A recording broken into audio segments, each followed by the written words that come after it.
Mandalay Sports Entertainment and the Dayton Dragons present the Dragons pregame show. An in-depth look at Dayton Dragons baseball with previews, matchups, and tonight's interview. Now let's head to the stadium and the voice of the Dayton Dragons, Mike Vanderwood. Good evening, everybody, and welcome to Dayton Dragon Baseball on 1410 ESPN Radio. Mike Vanderwood with you from Fifth Third Field. Joined by Nick Brunker at the ballpark, Tommy Johnson back in our Dayton Dragon Baseball studios. The Dragons returning after a relatively unsuccessful trip on the road. The Dayton Ball Club played 10 games in 9 days, 3 at Fort Wayne, 3 at West Michigan, and 4 in Beloit against the Beloit Snappers. The Dragons, 2 wins, 8 losses, and it was not a good finish to the trip for the Dragons. Yesterday, beaten 9-2 by the Snappers. Carlos Villanueva, the winning pitcher, he is now 7-7. Frankie Keller took a loss for the Dragons. And the first 2 games of the series, very competitive. Dayton lost in the opening game on Thursday night in Beloit, 1-0. Friday night, they came back 1-3-2.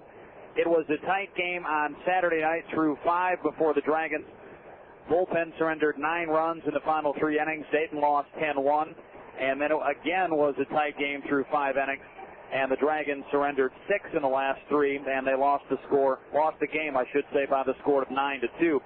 This is the Dragons team, Nick, where it just seems like whatever they get, they don't get all of it together on the same day. There's some days they pitch extremely well. They don't seem to be able to hit on those days. There's some day they swing the bats, then they can't seem to pitch.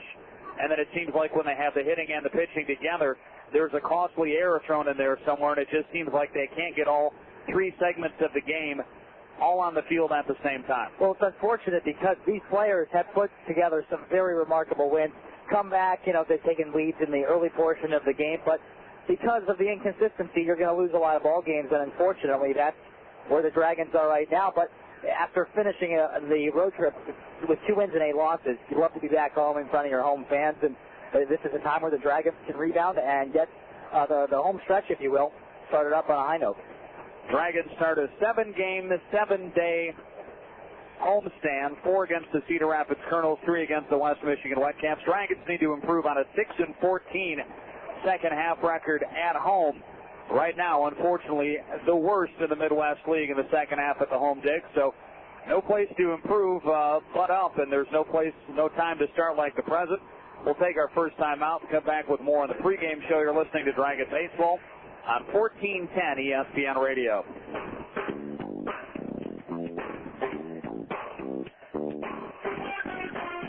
And now, here's something from Coors Light for everybody out there who loves summer. I love working on my tan. That girl from the taco stand. Lots of long weekends and swings. I love the red, white, and blue. Backyard barbecue. Cold ones on the beach. And swim. And I love the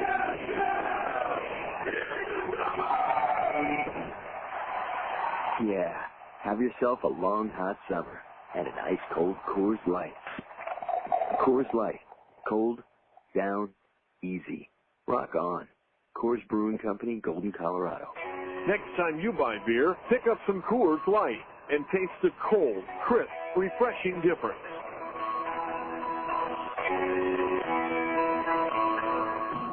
Using the 3.5 minutes it takes to prepare a bowl of intensely cheesy Kraft Easy Mac, Pete prepares for his vocabulary quiz.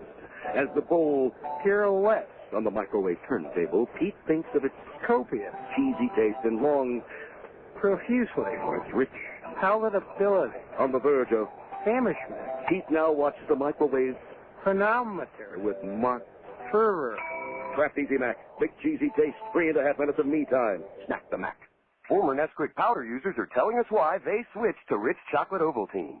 My son's only 3, and he loves Ovaltine. His eyes aren't even open in the morning, and that's what he asks for. If I'm going to give him a chocolate drink, I prefer Ovaltine because of its nutritional value. It's got more than Nesquik.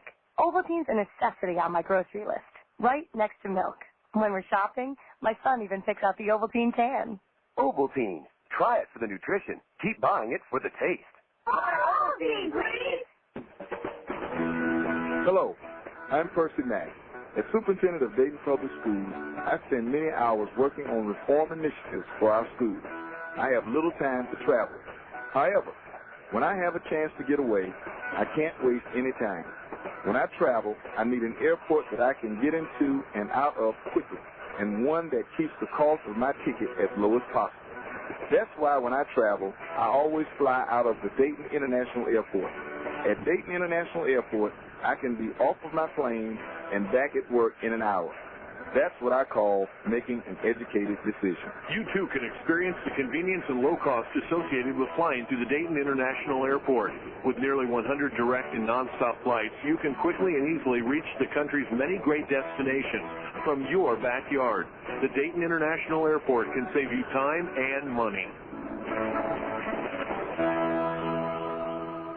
1410 ESPN.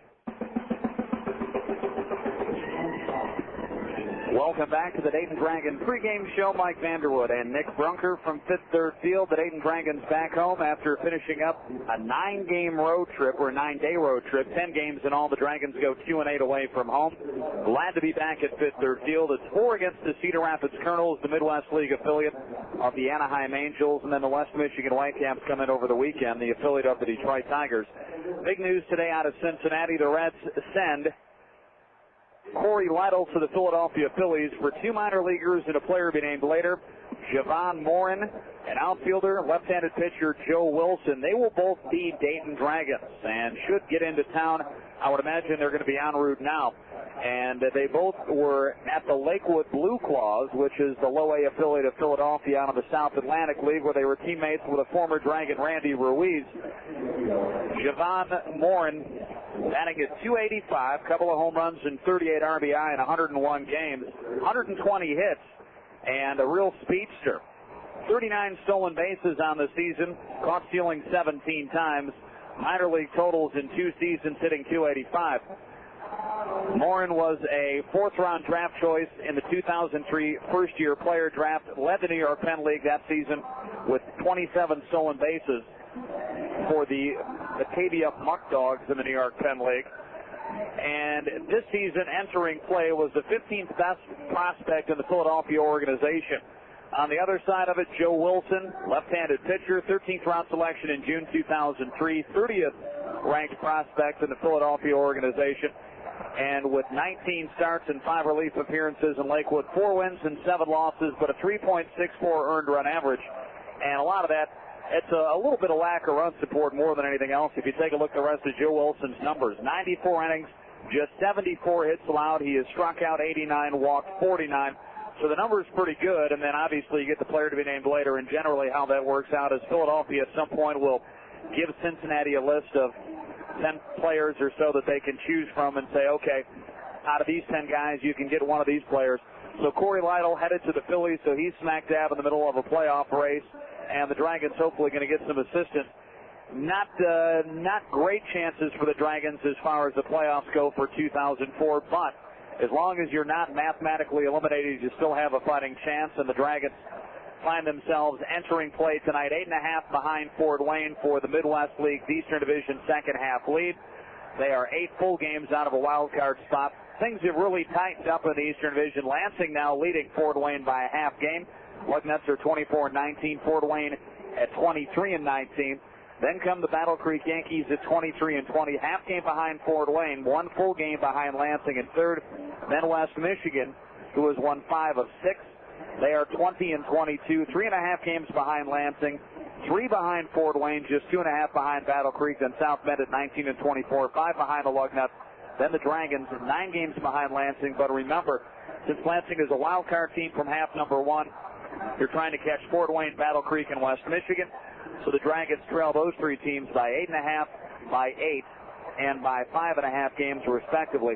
Dragons at 15-28, the worst record in the second half of play in the Midwest League. Out on the other side of it, Cedar Rapids, kind of in the same boat that Lansing and South Bend are in.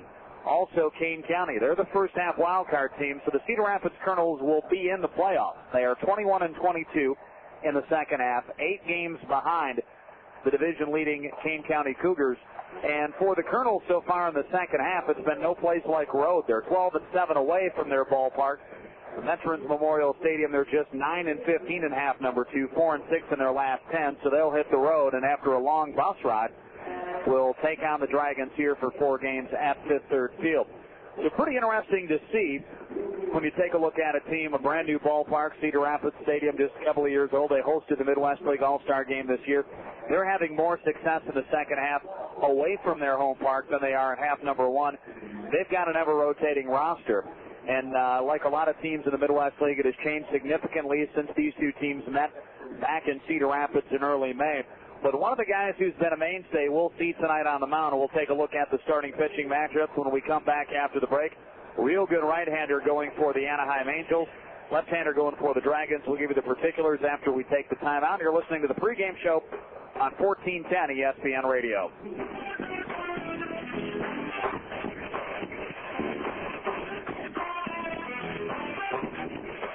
Are you tired of sitting around the house playing your video games like a little girly man? Well, life is not a video game. Get off of your seat, get moving, and get out to the Extreme Paintball Field located between Dayton and Xenia, just off State Route 35. Information and directions can be found on the internet at www.extremepaintballfield.com. Or look in the yellow pages under the word paintball for complete information. Your 2004 Dayton Dragons and the dedicated employees at General Motors Marine Assembly make a fantastic team. Both are committed at delivering to you a great experience, whether you're sitting in the stands or sitting in one of our great trucks. At Marine Assembly, we build an exciting, high-quality lineup of award-winning General Motors products. Check out what we can do for you. The Dayton Dragons, General Motors, and the IUE CWA. We are a winning team. Say the name Jack Nicklaus, and what comes to mind? You see him sinking his putt on the 17th at the 86 Masters. What about Raymond Floyd? Do you remember him capturing the 1969 PGA Championship at NCR Country Club right here in Dayton? And any lover of classic sports can still see Tom Watson chipping in to steal the 1982 U.S. Open at Pebble Beach. And soon, you too can see these legendary players create new memories at NCR Country Club during the 2005 U.S. Senior Open, July 25th to the 31st. You'll also see Gary Player, Buzzy Zeller, Hale Irwin, and newcomer Greg Norman, who will be making his U.S. Senior Open debut in Dayton. Only 15,000 ticket books are available. A sellout is anticipated, so place your order today. Call 937-228-3630 or order online at 2005USSO.com. 1410 ESPN. Take a look at the pitching matchups as we return to Fifth Third Field and to the Dayton Dragons pregame show. Real good one on the hill for the Anaheim Angels affiliate, the Cedar Rapids Kernels, Kevin Jepsen out of Sparks, Nevada. Jepsen, a hard-throwing right-hander, 6'3", 210 pounds, in one appearance against the Dragons this season, 4 2/3 innings, 2 hits. He struck out 6, he walked 3, allowed 1 run. The run was earned. And Kevin Jepsen overall, numbers in terms of wins and losses aren't great. 7 wins, 7 losses. He'll be on for the 22nd time, all as a starting pitcher. Does have a complete game, 1-hit shutout against South Bend, and doing that against the first half champions of the Eastern Division. That's saying something on the season with the 7-7 record, a 3.23 earned run average in 114 1/3 innings. He has struck out 99. He has given up 99 hits, struck out 110, walked 55. And the batting average against 233. He has given up 51 runs, 41 of those runs earned. First thing that shows you, Nick, with 114 innings of baseball pitched, nearly a strikeout per inning, twice as many strikeouts as walks. You take a look at the number of hits, you take a look at the number of walks. This is a guy that maybe you'd like to see eliminate some of the free passes, but less hits than innings pitched, double the number of strikeouts to walks. He's up over 100 strikeouts. This is a guy that was voted by the Midwest League managers as having the best fastball in the Midwest League. This kid can flat out bring the heat. Well, when he throws the fastball, you're not going to be able to catch up with it most times. Now, you mentioned that he does lead the league or is among league leaders in walks. If you're going to beat the guy, you got to get guys on base. If you get a free pass, you got to get him over. So aggressive base running, probably something we'll see tonight. Well, Kevin Jepsen he is a guy that, is going to set everything up off the fastball. A couple of starts against the Dragons last year. 2 hit Dayton in Cedar Rapids, and then here didn't make it out of the first inning. So this is a guy that can tend to be hot and cold sometime. And in all honesty, I'm very surprised that he is stuck in the Midwest League now for 2 seasons with the numbers that he has put up. A power-type pitcher, and certainly among the falls along the lines of some of the other pitchers that Anaheim has sent through Cedar Rapids that have included Ramon Ortiz, that have included John Lackey, who was the World Series winner in Game 7 a couple of years back, actually lost the first game here ever at Fifth Third Field. Scott Schoenweiss was another guy that came through Cedar Rapids, so they've had some guys that have come through here and done very well, and Kevin Jepsen, another one of those guys that fits in that mold. On the other side of it, if you've got Kevin Jepsen as the consummate power pitcher, the guy that starts tonight for the Dragons, probably the exact opposite of that. Anthony Bauner, 6'3", 212 pounds. He is a left-hander, 2 wins and 2 losses, a 2.90 earned run average. On for the 7th time, it will be his 6th time as the starting pitcher. In 31 innings, 26 hits allowed. He has struck out 23, walked 6. Midwest League batting .222 against him. 11 runs scored against Bauner. 10 of those have been earned. He gets it done in almost, I guess, the exact opposite way that Kevin Jepsen does. He's a guy that uses the breaking stuff to set up the fastball, not the other way around. He strikes a lot of guys out, but it's more deception than it is just flat-out overpowering you. Well, when you have a good motion on your curveball, good motion on the breaking ball, that fastball is going to look that much more quick. And so if he can dominate that way, location and change of speed, he's going to be all right, and he has a chance to win the game tonight. Anthony Bauner has been very tough against right-handers, holding them to a .202 batting average against lefties. They're hitting .273 against him, which you would think would be the opposite way, being a left-handed pitcher.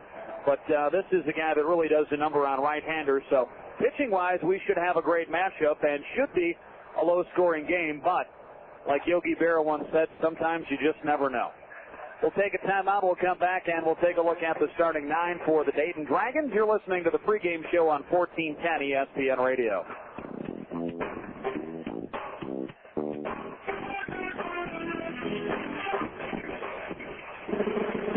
On Wednesday, August 11th, Anthem Blue Cross and Blue Shield and the Dayton Dragons will honor a local teenager who stepped up to the plate and hit a home run for life. 13-year-old Allison Bolts doesn't have time to warm the bench. She's too busy with volleyball, soccer, and swimming. But Allison isn't a typical team player. She's an athlete with cystic fibrosis.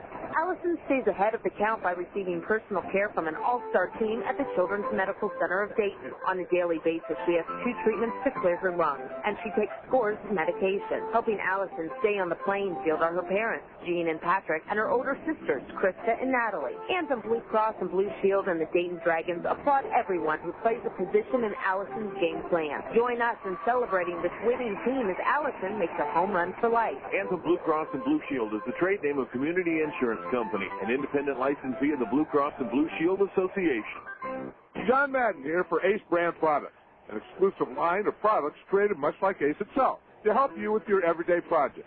And while these Ace Brand products cost less than other national brands, they're made of the same top quality material. Ace products are made of the same high standards of performance seen in more expensive national brands. High quality Ace products are found locally at your neighborhood Handyman Ace hardware store. Ace Brand products, only at Ace. Handyman Ace, serving the Miami Valley with multiple locations since 1939. Your new home is one of the biggest investments you will ever make. Whether building your first home or a home for your growing family, protecting your investment is not just about the cosmetic appearance, but the structural integrity of the home itself. Know your options your builder offers for waterproofing your new home. Keep the water out of your basement with the manufacturer's warranted waterproofing product. Marflex Waterproofing and Basement Products is your complete source for waterproofing your basement foundation. Call Marflex today at 1-800-498-1411. That's 1-800-498-1411. 1410 ESPN.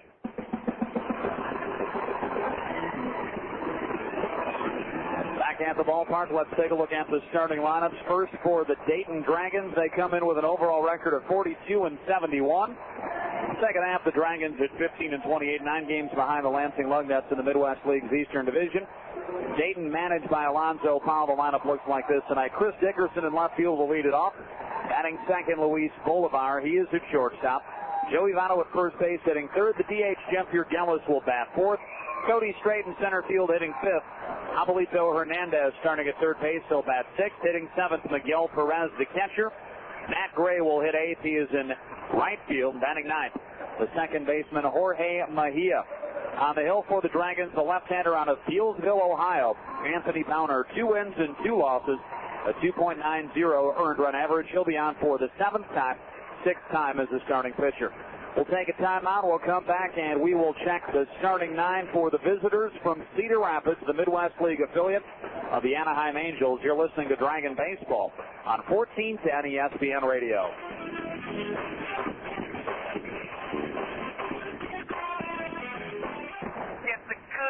Did you know that old spark plugs build up deposits, which can cause misfires and waste gas? So if it's been a while since you replaced your spark plug, stop by Napa Auto Parts and stock up on Autolite Copper Core spark plugs for just 79 cents after a 30-cent mail-in rebate. This is the good stuff. With high gas prices, a fuel-efficient engine is more important than ever. So stop by Napa Auto Parts and get Autolite Copper Core spark plugs for 79 cents after rebate. Napa, it's the good stuff. Get to Goodyear's Pit Stop Tire Sale, now through August 28th, and save on Goodyear tires. Plus, buy 4 selected Goodyear tires and get up to a $75 cash card. For everyday low prices and up to a $75 cash card, call 1-800-GOODYEAR for complete details.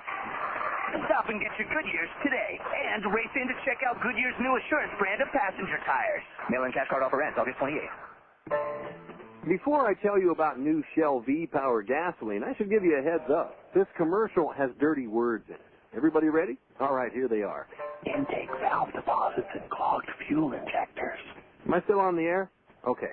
Introducing new Shell V-Power gasoline. It actively cleans your engine as you drive, specifically intake valves and fuel injectors. Your gasoline can make a difference if it's new Shell V-Power. And here's something that can make a difference to your bottom line. The Shell MasterCard from CityCard. Use it to buy Shell V-Power or any other Shell gasoline, and you earn a 5% rebate on future Shell gasoline purchases. On all other purchases, you get a 1% rebate. Shell stations have all the details, or apply by calling 1-877-MY-SHELL. That's 1-877-MY-SHELL.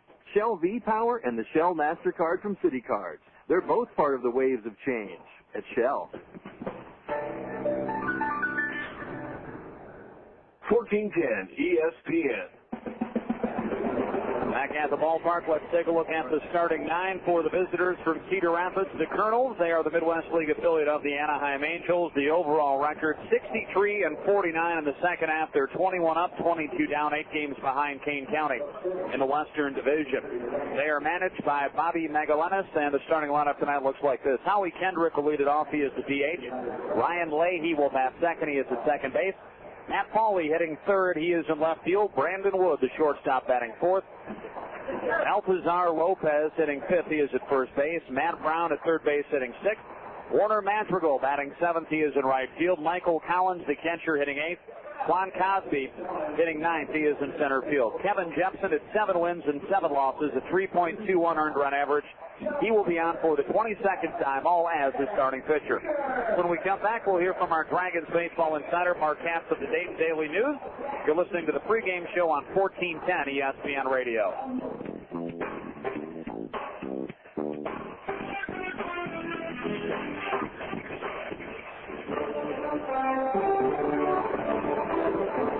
Join us this season for the Hometown Heroes celebration. Hometown Heroes is a season-long tribute to the men and women from Wright-Patterson Air Force Base and the Springfield Air National Guard Base who safeguard and support our nation's defense. More than that, we celebrate their ongoing contributions to the Dayton region's economy and quality of life that make living and working here so enjoyable. Along the way, we'll also include some fun surprises, so be sure to join us at the Dayton Dragons games to share in our Hometown Heroes celebration. This fun and important tribute to our area's military installations is brought to you by the Dayton Development Coalition, a partner in the regional effort to enhance business and community development. For more information about the Dayton Development Coalition, please visit our website at www.daytondevelopment.org.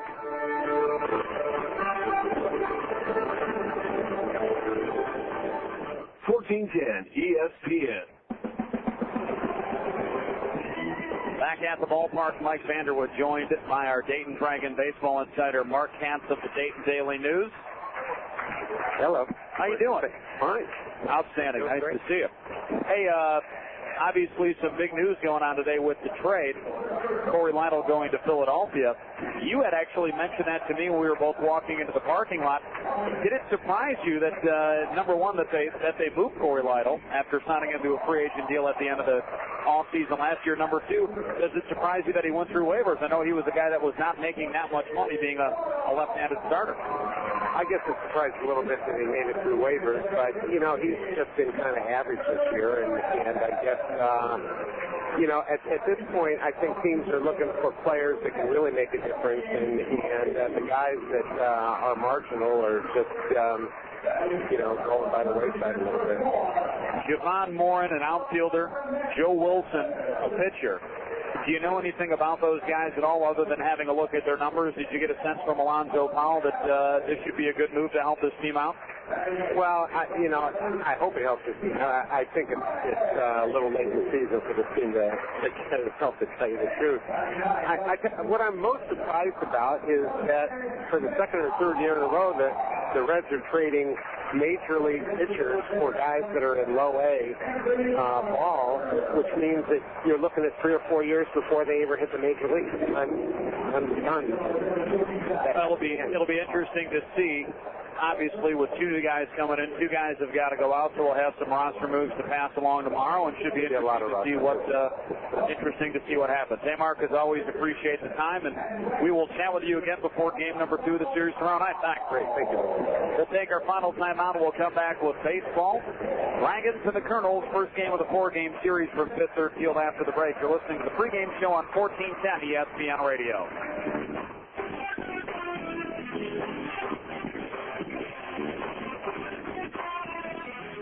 What if you could see 5 signs of improved health in just 4 weeks' time? Signs like silky hair, healthy vitality, a toned body with strong, firm muscle. You'd start to purr, wouldn't you? And you'd brush your soft, shiny coat against the ones you love. Well, you would if you were a cat. Feed your cat Imes and begin to see signs of a healthier pet in 4 weeks. Stronger, shinier, healthier. That's something for both of you to purr about. Try Imes. Start those 4 weeks today and get purring. Imes. Good for life. Ever dream of getting your own Corvette for $5? You just might with Corvette Cash, the new $5 instant game from the Ohio Lottery. Each ticket has 15 chances to win up to $100,000 or win a 4 brand new Corvette convertibles instantly. There's even 2 second chance drawings for one of 2 more bets plus other cool stuff. Play Corvette Cash today. You might get a bet for only $5. Ohio Lottery. Odds are you'll have fun. Lottery players are subject to Ohio laws and commission regulations. Please play responsibly. Let's be honest. Every day you cover a lot of ground. That's why Goodyear Forterra brand tires are made for you and your SUV. There's no compromising with Forterra tires. You can do it all, from carpooling the kids to climbing a mountain, in the comfort and style you demand.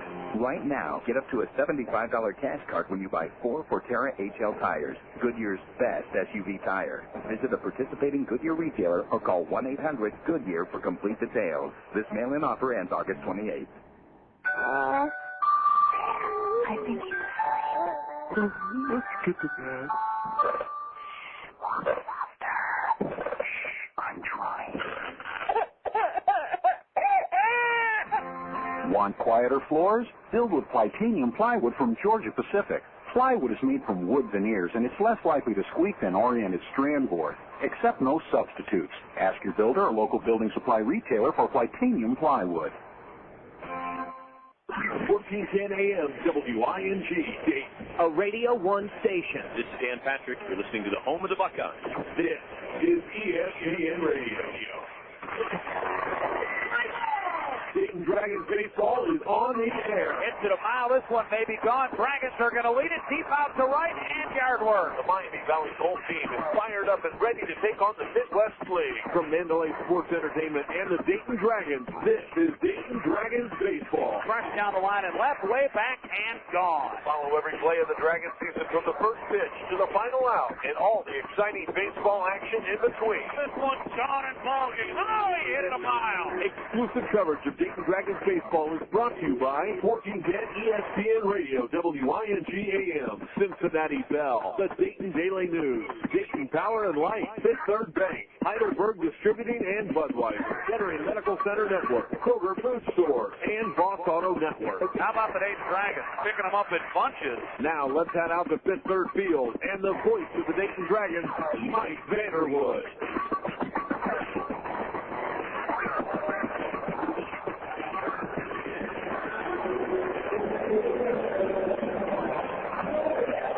Good evening once again, everybody, and welcome to Dayton Dragon Baseball on 1410 ESPN Radio. Mike Vanderwood and Nick Brunker from Fifth Third Field. Tommy Johnson back in our Dayton Dragon Baseball studios.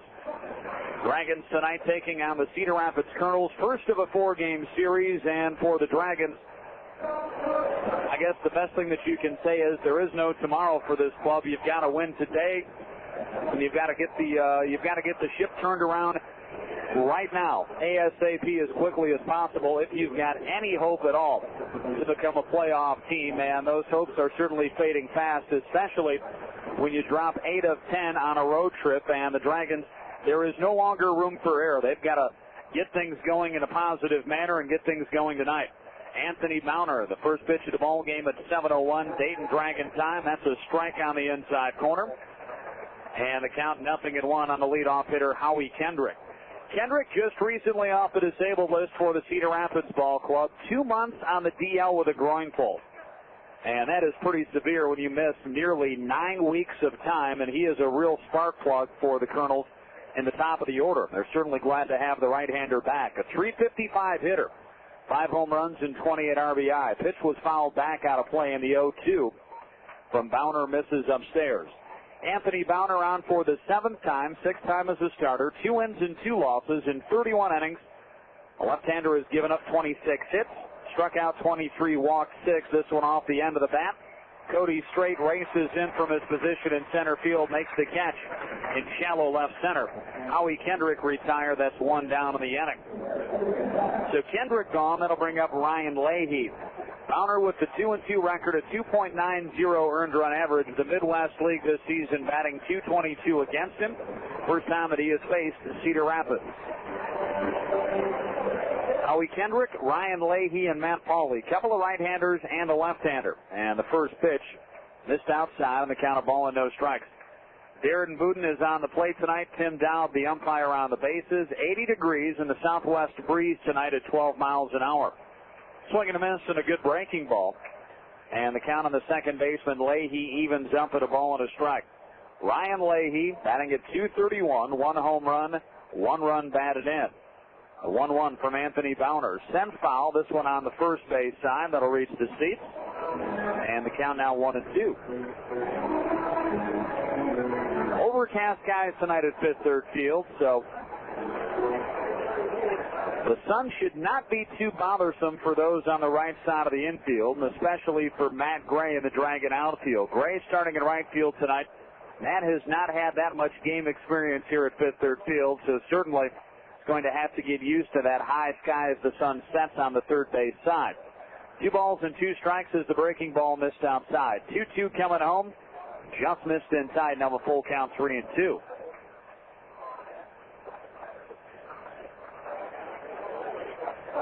The Kernels, the Midwest League affiliate of the Anaheim Angels. Payoff. That missed inside for ball 4. So Ryan Leahy draws the free pass. He'll head down to first base. Matt Pauley will now be the hitter. Dragons defensively with the left-hander Matt Pauley coming up. You've got Jabalito Hernandez even with the bag at third. Middle infielders at double play depth. Luis Bolivar at shortstop. Jorge Mejia at second base. Joey Votto holding the runner out at first.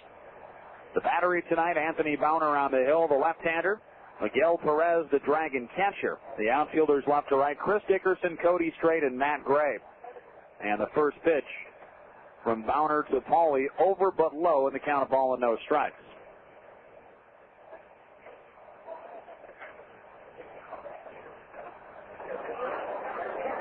Bobby Magalenis, the manager of the Kernels, coaching down at third base. Justin Bauman coaching out at first. 1-0 pitch. He turned over on it. Votto, only play will be first base. He tags the runner, Matt Pauley, as he goes by. 3 unassisted on the chopper that hugged the line and stayed fair. Votto took a look at second base, but no chance to get Ryan Leahy on the slow chopper. So Leahy advances into scoring position at second with 2 down. That'll bring up Brandon Wood, the Kernel shortstop. So 2 down, and Cody Strait will straighten up back out in center field. He was playing towards the pole field in right center against the left-hander Pauley. Now the outfielders back to deep and straight up. Dickerson and Gray in left and right flank Cody Strait, who's out in center. Runner at second base is Ryan Leahy. 2 gone. Anthony Bauner's pitch missed inside on the count of ball and no strikes. Top half of inning number 1. A 1-out walk to Ryan Leahy. He's on at second base now with 2 down for the number 4 hitter Brandon Wood. 273, 10 home runs, and 58 RBI. A 1-0 pitch coming home. Change up hit to the shortstop. Boulevard will charge. Jovelito Hernandez cuts in front from third base, throws high. That'll be an E5. Nice play by Joey Votto to keep that one from getting into the bleachers.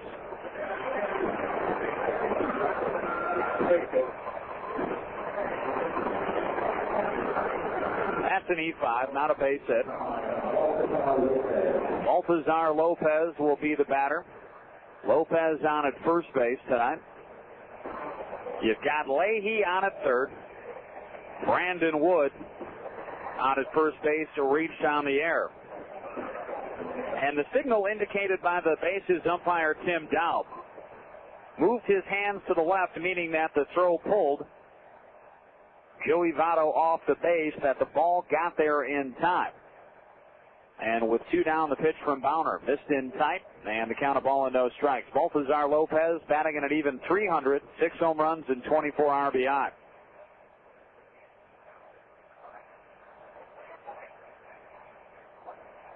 And I'm not sure, but Hernandez at third and Boulevard at shortstop looked very close, and you wonder if those two happen to bump into each other, and the Kernels will make the Dragons pay for the error. Base hit out into right field. Lopez picks up his 25th RBI, and the Cedar Rapids Kernels have got the advantage at 1-0. You hate to see errors come back and bite you, but that's what good teams do, and that's what winning ball clubs do on a daily basis. They make the most of opposition's errors, and that's what the Kernels did. They have a 1-0 lead and still went 2 guys down. Matt Brown now the hitter, third in the Midwest League with 20 home runs. Also in the top 10 with 68 runs batted in, but batting just .224. Swings the sticks here with first and second, 2 gone. Anthony Bauner's pitch. Fastball that missed upstairs, and the count of ball and no strikes. The left-hander Lopez comes through with the RBI base hit. And mentioned the stat during the pregame show. Left-handers hitting .273 against Bauner. Right-handers hitting just .202. And Bauner, a left-handed pitcher, normally you would think that would be the opposite, and he would have better success against the right-handers. This one fouled back behind home plate, and the count evens up at a ball and a strike on Matt Brown. Brandon Wood, who reached on the error by the third baseman Jovelito Hernandez, he is at second base. Baltazar Lopez, who picked up the RBI single, he is at first. 2 down, top half of the first inning. Kernels with the advantage. It's a 1-0 ball game.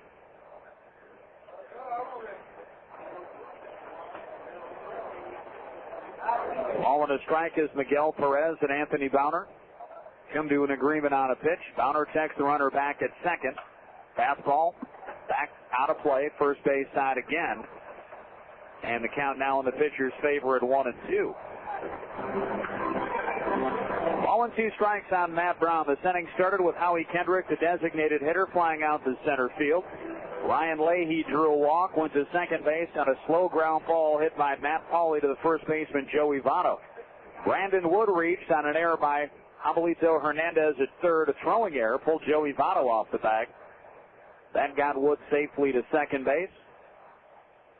Actually got Leahy, from second to third. Then Baltazar Lopez picked up the RBI single. That got Wood to second.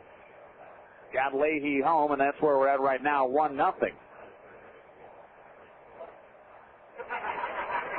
Kernels have the advantage. A run and a hit for Cedar Rapids. No runs, no hits, and an error for the Dragons. 1 ball, 2 strikes.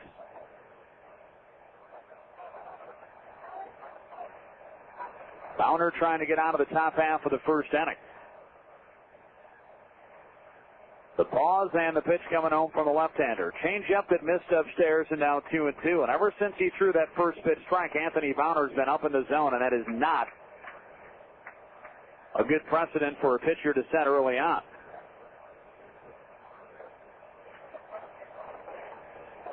So 2-2. We'll try it again here. 2 runners are on, 2 are down. Top half of the first inning, and the 2-2 coming home. That one fouled back. That'll catch the metal overhang right up above our heads.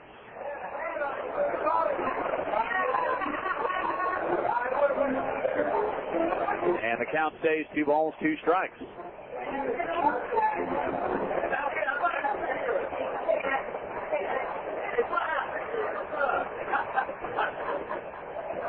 So 2-2, we'll try it again. Pitch coming home from Bowner to Brown. This one hit down the line in right field. Long way to go for Matt Gray. Disappears into the corner. Does not make the catch. That's a fair ball, extra bases. That will score 2 runs. That's a 2 RBI double for Matt Brown. RBI number 69 and number 70. Popped it up down the line in right field. And that is now a 3-0 Kernels advantage. Well, it looked like that Matt Gray was shaded over a little bit towards center field, so it was a very, very long run. And again, as I mentioned, almost on a nightly basis, when you get past the home plate of the bullpen, there is very little fair territory. Hell, there's very little territory at all. You have probably no more than 6 feet between the baseline and the receiving wall. And that's where it dropped. The home plate umpire, Darren Booten, signaled it was a fair ball and 2 runs scored because of it. Now Larry Pearson coming out to chat with Anthony Bowner. Unfortunately at Fifth Third Field for the Dragons, this seemingly has been all too familiar of a sight, where we have had the pitching coach making an early appearance to talk to a Dragons pitcher who's gotten himself in a little bit of an early spot. And all the runs against Anthony Bowner unearned. Abuelito Hernandez with the tall throw off the bat of Brandon Wood. Ground ball where he should have made the play. And it has led to 3 unearned runs. RBI single for Baltazar Lopez. A 2 RBI double for Matt Brown. Brown at second base. Warner Madrigal swings and misses at the letter-high fastball, and the count 0-1. Madrigal on the season batting at .083, a home run and 3 runs batted in. Top half of the first inning, 3-0, Kernels over the Dragons. And Kevin Jepsen will have a 3-0 lead at least before he ever throws a pitch. And with an earned run average of 3.21, he doesn't need much more based on what he has done prior to be successful on the season. But with 7 wins and 7 losses in 21 appearances, Kernels have not always given him a ton of run support. 0-2 here to the right-handed hitting right fielder Madrigal. Left-hander Bowner is set to leg kick. The pitch coming home. Ground ball off of Bowner's mitt. That'll be another error on the Dragon pitcher this time around. E1.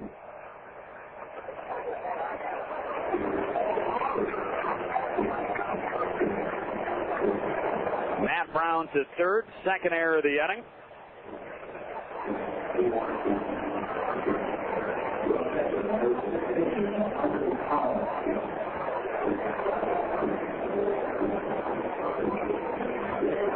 Now runners on the corners is Matt Brown advancing. Now Michael Collins will be the hitter.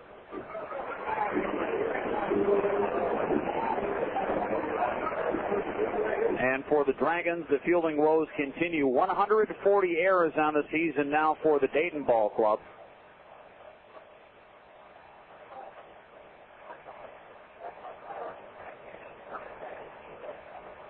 And with the 3 runs scoring tonight, 102. Actually, we'll check that again. It would be 96 unearned runs that the Dragons have given up this season. Ball and no strikes on Michael Collins. Right-handed hitting catcher. He is the 8th man to hit of the inning for Cedar Rapids. The 1-0 missed inside now. 2 balls, no strikes. 3-2-0 for the Kernels, 0-0-2 for the Dragons. Warner Madrigal on at first base. He reached on an error. Matt Brown with a 2 RBI double. He has moved up to third base.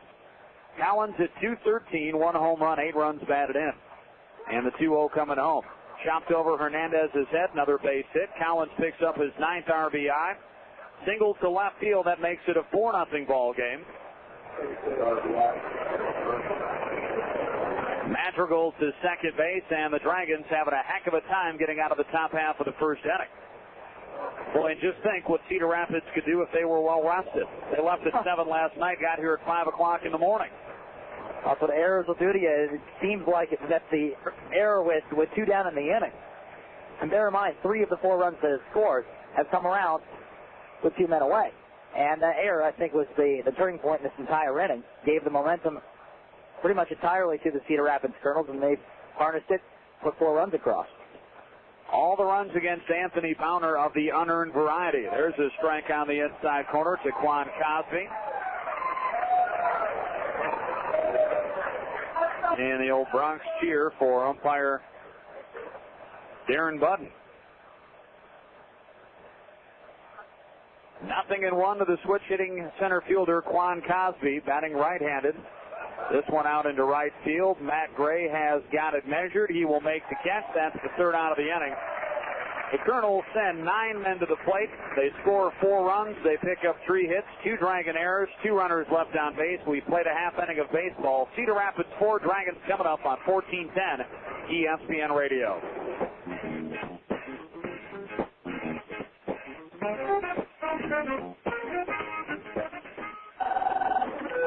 So this is what it's like to feel productive, putting all those skills to good use, hour after hour. That training's really paying off now. No wonder they say change is good. Time for a change? Make something happen in the Dayton Daily News Job Market, the region's most powerful source for job listings. Job Market, only in the Dayton Daily News and online at DaytonDailyNews.com, your #1 local job source. Meat and fire. They're 2 things that go hand in hand on the grill and in the Kroger meat department, especially now. Because Meat Mania is back at Kroger, and the savings with your Kroger Plus card are on fire. Through Thursday, the Kroger meat department has Tyson Family Pack Thin and Fancy Tenders or Skinless Boneless Chicken Breast for $1.99 a pound. Select Top Sirloin Steak is $3.99 a pound. Conn's Meat Franks are 99 cents. Shady Brook Farms Fresh Turkey, Frozen Kroger Tilapia Fillets, and Bob Evans Hash Browns are all on sale in the Kroger meat department today. It's sizzling savings during Meat Mania, going on now through Thursday at Kroger. Right store, right price.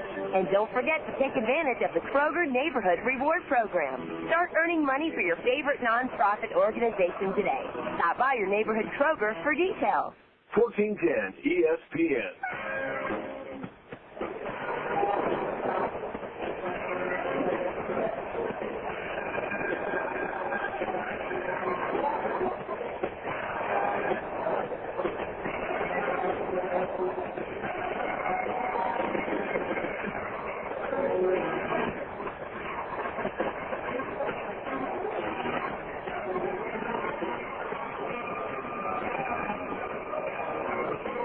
At the ballpark, and the Dragons have dug themselves an early hole. It's a 4-0 Cedar Rapids Kernels advantage, and boy, you're not sure what kind of Kevin Jepsen you're going to see, and I mention that because both times that he has thrown against the Dragons at Veterans Memorial Stadium in Cedar Rapids, he has been tough as nails. The one time that he's thrown here at Fifth Third Field, threw here last season about a week after he, I think 2 or 3 hit the Dragons. He came here and Dayton lit him up in the first half last season, so you never know what you're going to get with a young pitcher, and you hope that Kevin Jepsen does not have the A game with him, that he left it on the team bus, which is back behind the stadium on the plaza at Fifth Third Field. Fastball strike on the outside corner, and the count 0-1. Chris Dickerson, Luis Bolivar, Joey Votto. It's 4-0 Cedar Rapids in the bottom half of the first inning. Fastball missed downstairs. Count evens at 1-1. Chris Dickerson at 306, 4 home runs and 34 RBI. Once again, he is the Dragons' leading hitter. finds himself back in the top 10 among Midwest League leaders.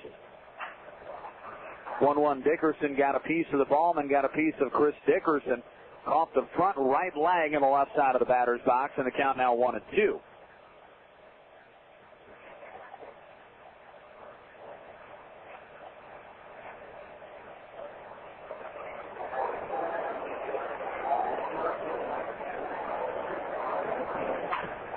One-two pitch, chopped it foul the opposite way, and it'll get down toward the end of the Dragon dugout.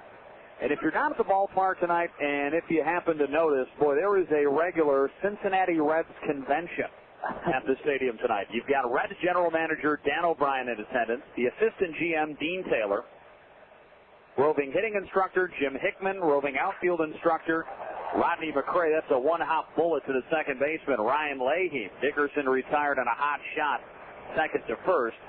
That's one down in the inning. So Dan O'Brien, Dean Taylor, Senior Director of Player Development Chief Bender is here, and you've also got Jim Hickman, Rodney McCray, and Ken Griffey Sr. Quite a series of names visiting the diamond tonight. A lot of brass. Strike on the inside corner to Luis Bolivar, and the count 0-1. Kevin Jepsen, 22nd appearance, all as a starter. 7 wins, 7 losses, 114 and a third innings of baseball pitched, 99 hits allowed coming in, 110 strikeouts and 55 walks, and with a 7-7 record, a 3.21 earned run average. A 1-1 coming home to Bolivar. Had a cut, fouled it back off the screen, and the count now 1-2. Luis at 227, 8 home runs and 43 RBI. 4-0 Kernels, 4 unearned runs on 2 Dragon errors in the top half of the first inning. Jepsen breaks off the curveball, missed outside, on the count 2-2. Jepsen's fastball will hit 95, 96 miles an hour. He has got a very powerful right arm. The 2-2, the leg kick and the fastball, Bolivar tardy. Fouls it off on the first base side, and the count now 2-2. Dickerson, who grounded out to second. This is Bolivar. Joey Votto will follow. Dragons half of the first inning. Kernels sent 9 to the plate in their half of the first. Fouled back off the screen, and the count now 2-2.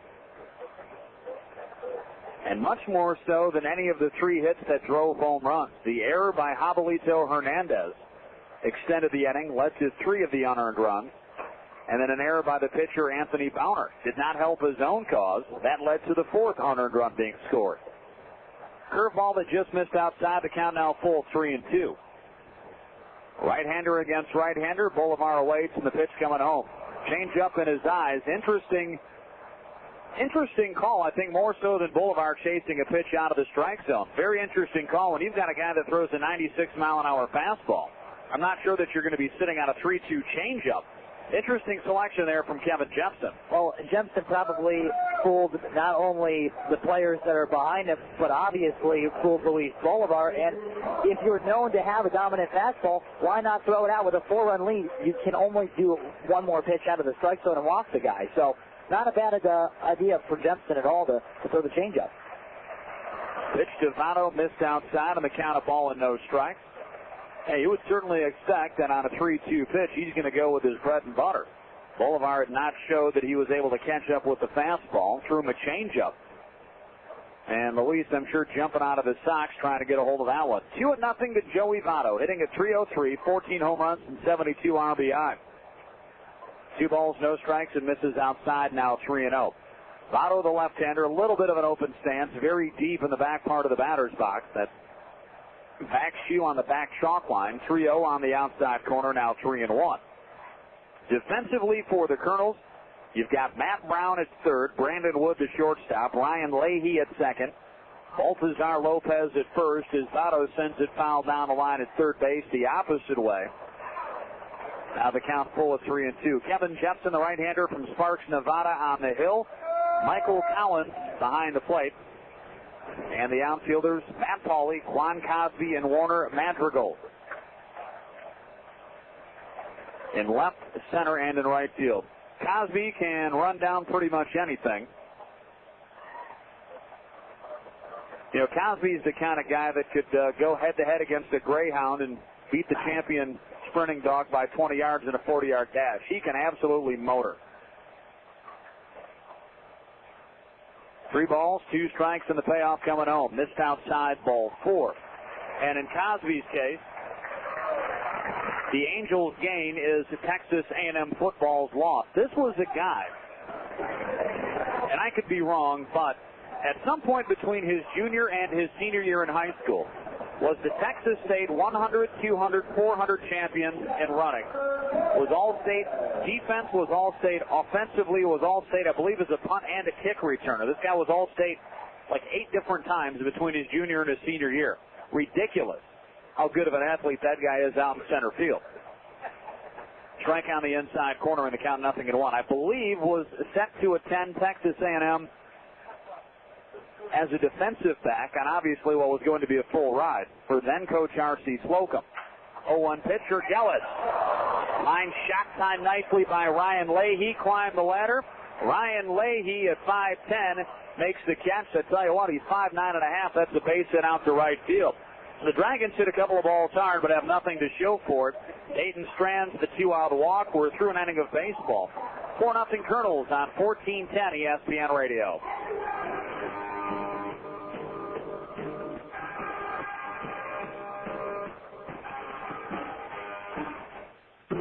Let it shine, I'm gonna let it shine, let it shine, let it shine, let it shine. DP&L, your energy partner for 90 years, knows you might have questions about the Ohio Electric Choice Program. If so, call us at 1-800-929-8646 for a free brochure. You've always relied on DP&L for energy information. Now we can help you learn about electric choice. Let it shine, let it shine, let it shine.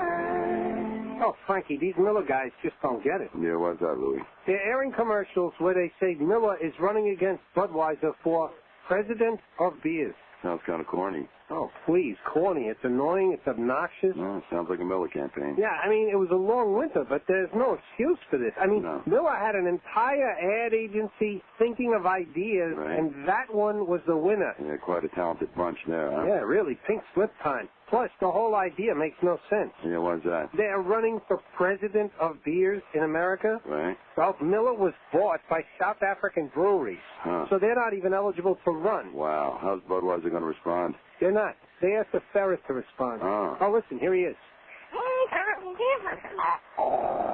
Wow. He really put them in their place. He did? Yeah, just listen.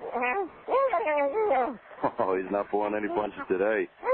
Go get him, Fuzzy. Anheuser-Busch, St. Louis, Missouri. 1410 ESPN.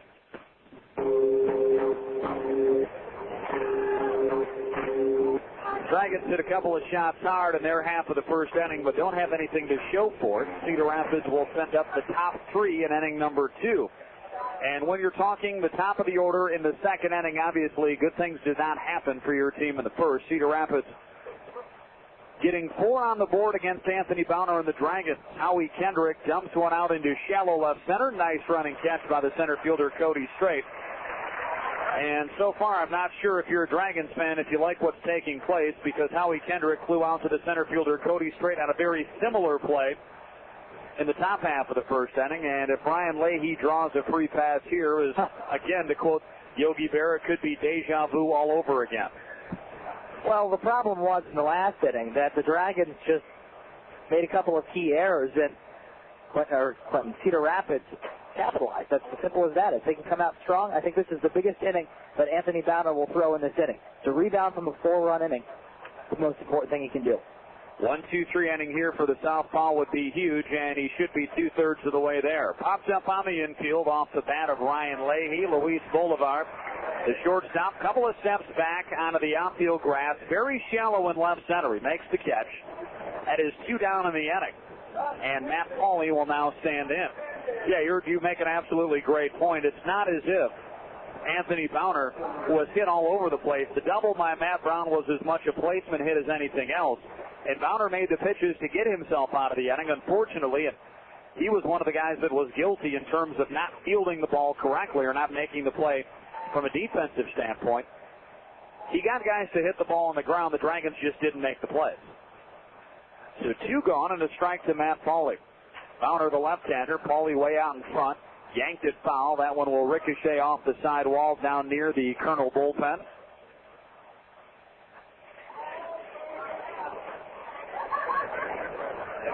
And the Kernel player, apparently, big fan of Matt Pauley, so he's going to keep the baseball, not flip it into the seats.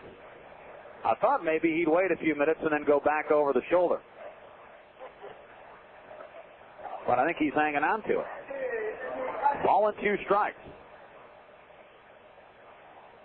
Matt Pauley 0 for 1. Grounded out to Joey Votto his first time up.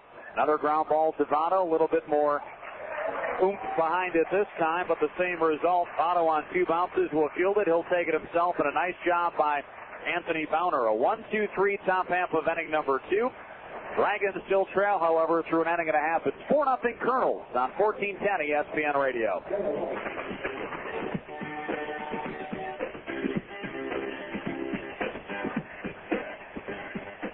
At Kettering Memorial Hospital, we know that many factors, including family history, can increase the chance of developing cancer.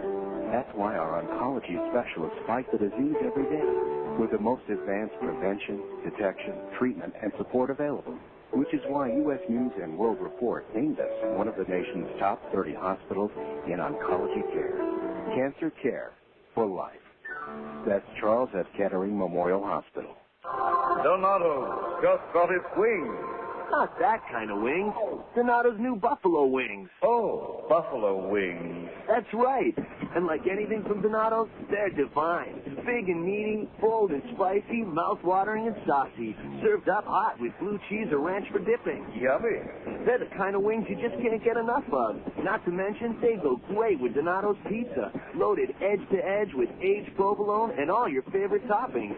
And the good news is, you can try Donato's new buffalo wings along with the half-price pizza deal. At participating locations, when you buy any large, you get a second large one-topping pizza for half price. Pizza and wings. That could be tough on a guy wearing white all the time. Trust me, they're worth it.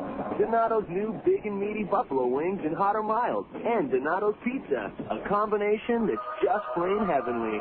Donato's, respect the pizza. And the wings. 1410 ESPN.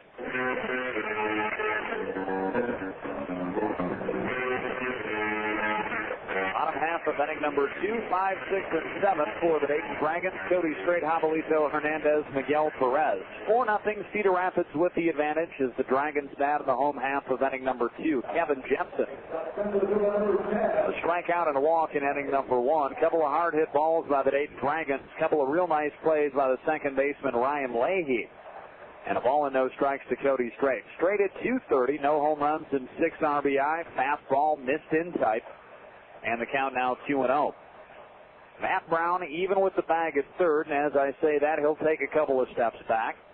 Cut of the outfield grass for Brandon Wood at shortstop. Ryan Leahy at second. Step behind the bag at first is Baltazar Lopez. That one a strike. Caught the inside corner at the knees. And the count now 2-1. Hard to believe as the 2-1 coming home. Fastball. That one got a piece of the catcher, Michael Collins. Hard to believe tonight in Canton, Ohio at Paul Brown Stadium. Know what they call that up there? What do they call it? I don't know. I thought it was named after Paul Brown. I don't think it's Paul Brown. Because Paul Brown's the one in Cincinnati where the Bengals play. The 2-2 coming home. That was missed in tight. Oh, whatever it is. The Hall of Fame game. NFL football tonight, where it will be the new-look Washington Redskins against the Denver Broncos.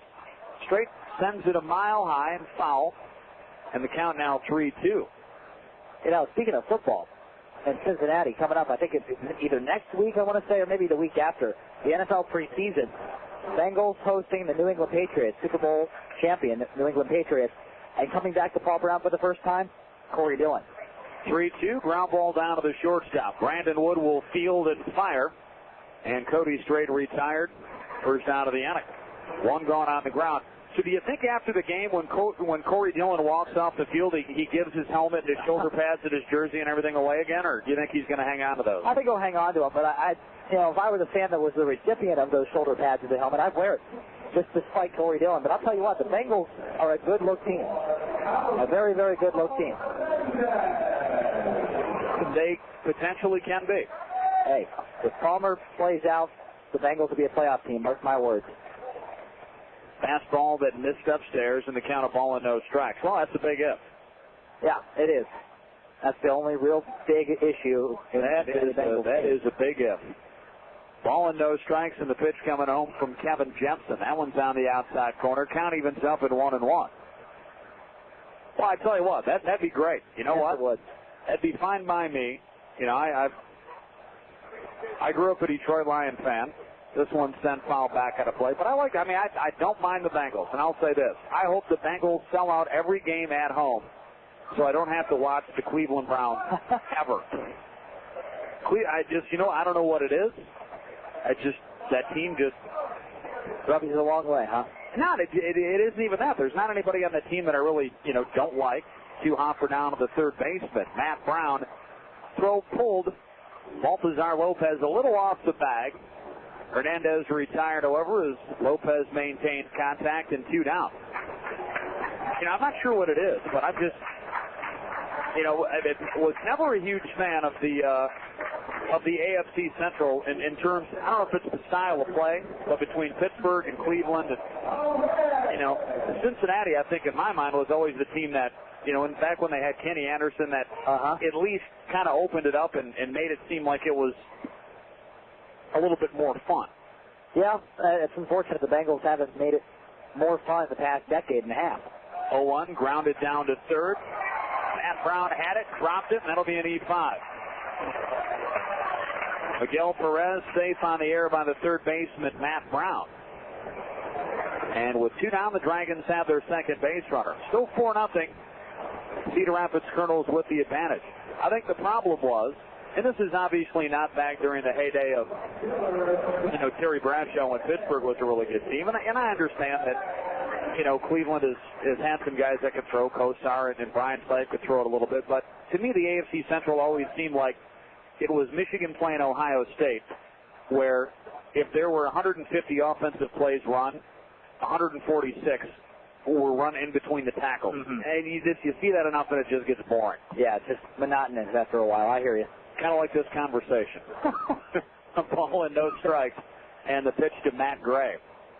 That one a little bit off the edge, and the count now 2-0. But no, I tell you what, I hope the Bengals have a great season. I would not have a problem with that at all. 2 balls, no strikes, and the pitch coming home. Missed outside. Now 3-0 to Matt Gray, left-hander at 103. No home runs and a run batted in. I had heard today that they're close to signing Chris Perry. They are very close, and the negotiations will go on, as will Kellen Winslow's negotiations with Brown. 3-0. That one missed outside for ball 4. So a 2-out error, a 2-out walk, and the Dragons with first and second. They have a little something going without the benefit of a base hit. Jorge Mejia will be the hitter. And that will bring Michael Collins, the catcher, out to the mound to talk to Kevin Jepsen. We said it before, and I'll say it again. If you're going to beat Kevin Jepsen, it's going to be a scenario where you have to run the bases. And you have 2 guys on, you haven't got a base hit. You have to be aggressive. Yes, you're trailing 4-0, but aggressiveness is the only thing that will pay off at this point. So 2 down on the first pitch to Mejia. Slider on the outside corner for a strike, and the count 0-1. Jorge, the switch hitter, 216, no home runs and 3 RBI. Swinging the bat from the left side against the right-hander Kevin Jepsen. Miguel Perez at second, Matt Gray out at first. Gray the quicker of the 2. The 0-1 coming home to Mejia. That one missed inside. Count even to the ball and a strike. Bottom half of inning number 2. 4 runs on 3 hits with an error for the Kernels. No runs, no hits, and 2 errors for the Dragons. Ball and a strike in the pitch. That one missed upstairs. Now 2-1.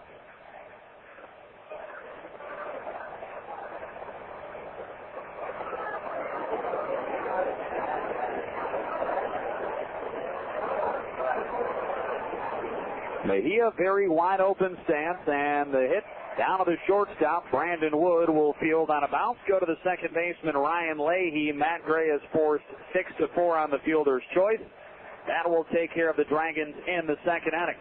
No runs, no hits, one Kernel error. The Dragons strand 2. We're through 2 innings of baseball from Fifth Third Field. 4-0 Cedar Rapids on 1410 ESPN Radio.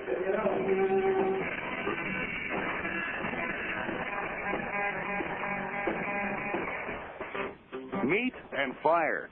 They're two things that go hand in hand on the grill and in the Kroger meat department, especially now. Because Meat Mania is back at Kroger, and the savings with your Kroger Plus card are on fire. Through Thursday, the Kroger meat department has Tyson Family Pack Thin and Fancy tenders or skinless, boneless chicken breast for $1.99 a pound. Select top sirloin steak is $3.99 a pound. Conn's meat franks are 99 cents. Shady Brook Farms fresh turkey, frozen Kroger tilapia fillets, and Bob Evans hash browns are all on sale in the Kroger meat department today. It's sizzling savings during Meat Mania, going on now through Thursday at Kroger. Right store, right price. And don't forget to take advantage of the Kroger Neighborhood Reward Program. Start earning money for your favorite nonprofit organization today. Stop by your neighborhood Kroger for details. Let it shine, I'm gonna let it shine, let it shine, let it shine, let it shine. DP&L, your energy partner for 90 years, knows you might have questions about the Ohio Electric Choice Program. If so, call us at 1-800-929-8646 for a free brochure. You've always relied on DP&L for energy information. Now we can help you learn about electric choice. Let it shine, let it shine, let it shine. 1410 ESPN.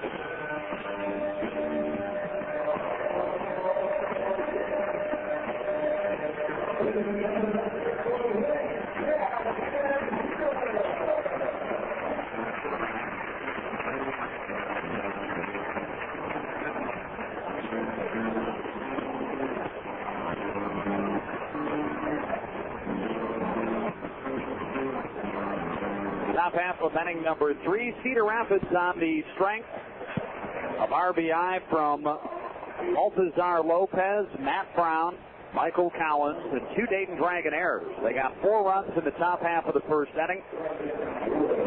And in the top half of the third, the Kernels have got the 4-0 advantage. 4-3-1 for Cedar Rapids tonight.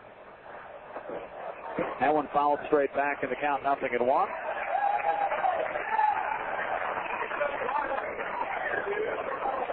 Boy, nice catch by... Are you a fan of wrestling at all? Did you ever watch it as a kid? I did. Ground ball down to the third baseman, Hernandez. Jabalito sidearms and goes over to first base. Who is it, the Reverend Billy Graham? You remember that guy? Sounds familiar. He looks just like him. He does. Showing in front of the radio booth down below. Now has the souvenir. Brandon Wood on the second pitch. Ground ball to the third baseman, Hernandez, 1 gone. You're right. That's funny. I did not notice that. So 1 down. Baltazar Lopez will be the hitter. Had an RBI single his first time up. This time a 2-hopper to the second baseman, Jorge Mejia. Boy, Lopez really hustling down the line, and Mejia had plenty of time to get him, but I think Lopez made that one look a lot closer than what it probably should have or could have. Mejia, though, in plenty of time to get the first baseman. That's 2 down in the inning. Good hustle by him, but it goes as a 4-3 ground out now with 2 down. That'll bring up Matt Brown. Matt Brown with a 2 RBI double his first time up. We'll see if Jeff Gray will slide a little bit closer towards the line. Playing a little bit more of a straight up right field this time. A lot of real estate actually in between Matt Gray in right and Cody straight out in center. So Gray significantly slid over closer to the line. Brown, his last time up, looked like he got it off the end of the bat and just dumped it down the line in right field. Had enough strength to get it over Votto's head down in the corner. Swing and a miss there in the count, 0-2. And it went as a 2 RBI double. 4-0 Kernels, top half of the third. 4-3-1 for Cedar Rapids, 0-0-2 for the Dragons. First game of a 4-game series with Cedar Rapids, also the first night of what will be a 7-game, 7-day homestand. Dragons will be home for a total of 8 days. Monday's an off day.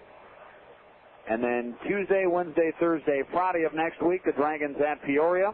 And Saturday, Sunday, Monday, and Tuesday of the following week, we're at Kane County. That one off the window of John Rogers. Boy, Billy Graham gets his second souvenir of the night. Second souvenir of the inning. Boy, you kidding me? I've been to over 1,000 games that have never, and I've gotten one. One in my life, and this guy gets 2 in 5 minutes. That one missed downstairs. Is that kind of like, I wonder if that's kind of like golf, you know, if you get the hole in one, you've got to, it's a 19th hole, you got to buy everybody a beverage? Oh, yeah. I'm wondering if he's got to buy everybody in his row like a hot dog or some popcorn or something, because he keeps getting souvenir baseballs. The 2-2. Missed it tight. Yeah, I just noticed, too, that his son next to him wearing the new look Rasheed Wallace Pistons jersey. Huh? 3-2 pitch coming home. Missed downstairs, ball 4. So Bonner, who had sat down 6 in a row before the free pass to Matt Brown, it's a 2-out walk, and Warner Madrigal will be the hitter. Second walk issued by Anthony Bonner.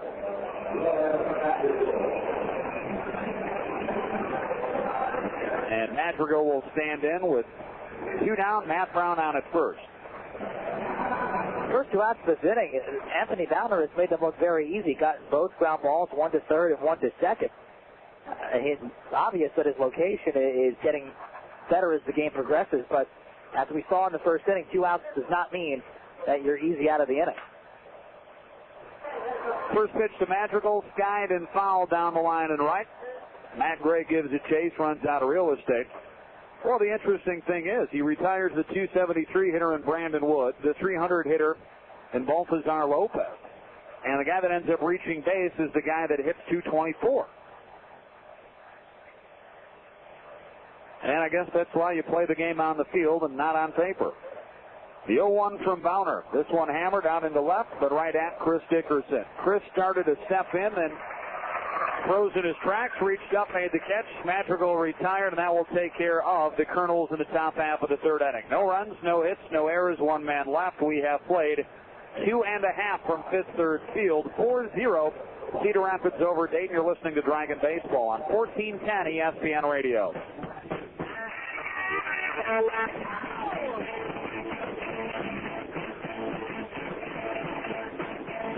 Come into Voss Village BMW today and see our great selection of new and pre-owned BMWs. Now owning a certified pre-owned BMW is easier than ever before at Voss Village BMW with extensive benefits such as the 100,000-mile factory protection plan. Voss Village BMW offers great service, convenient location, as well as convenient hours to help serve you better. Only Voss offers you the best price, best value guarantee. Voss Village BMW, conveniently located on State Route 725, just 5 minutes east of the Dayton Mall. Stop by in person or visit them on the web at vossautos.com.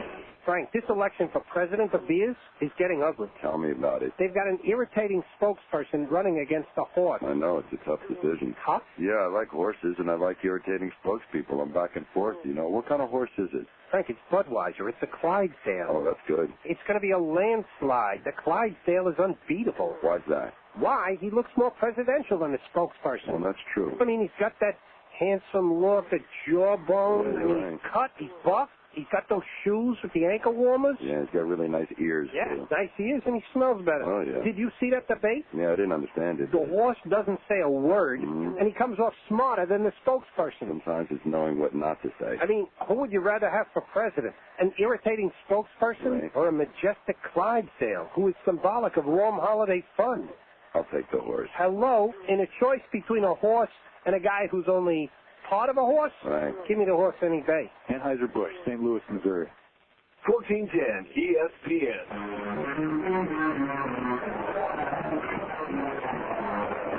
Home half of inning number 3. Michael Collins, the Cedar Rapids catcher, shows a good arm as he fires the strike to Quan Cosby on the throw down to second base. Only problem, Quan Cosby, the Cedar Rapids center fielder.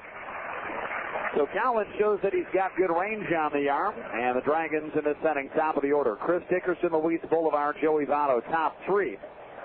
And it will be the second go-around for the Dragons against the Kernels starter. Cedar Rapids close to completing its second go-around against Anthony Bowner. That's because they sent 9 to the plate in the first inning, scored 4 runs on 3 hits. They take a 4-0 advantage to the Dragons half of the third. 4-3-1 for the Kernels, 0-0-2 for the Dragons. Dickerson hit a hot shot to the second baseman his first time up. Fouled that one back off the screen to count 0-1.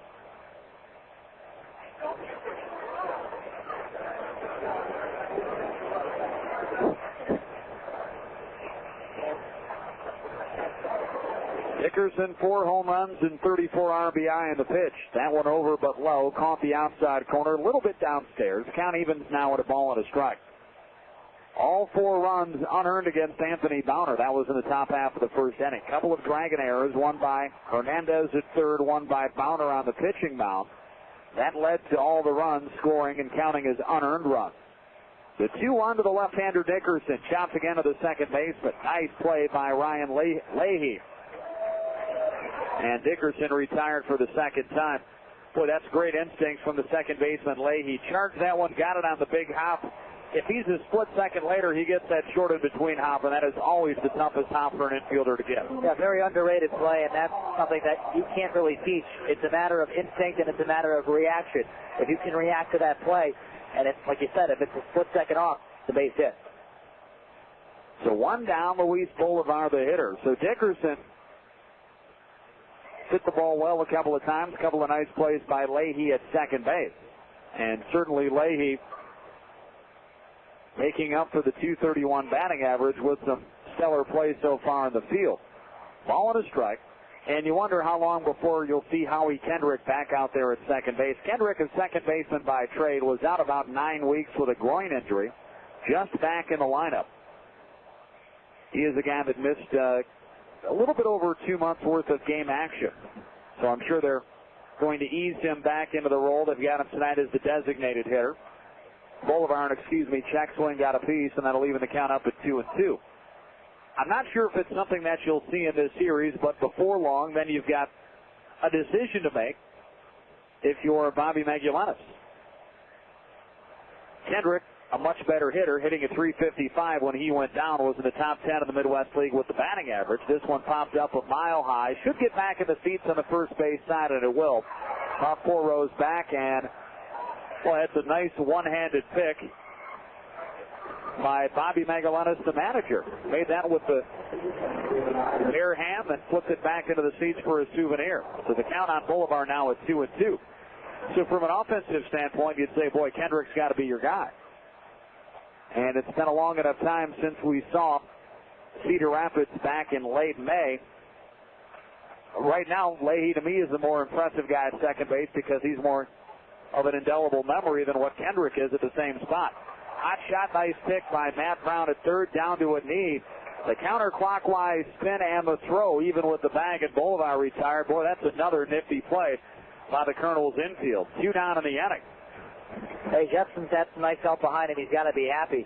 And, you know, when you have a guy like Ryan Leahy at second base or Matt Brown at third, when Leahy's the second guy in the depth chart, so to speak, it's going to be a nice thing to have because now you don't have to really rush him into getting that guy back, that main guy back. If he doesn't really need to be in there for you to win, it's a nice man for the manager to have.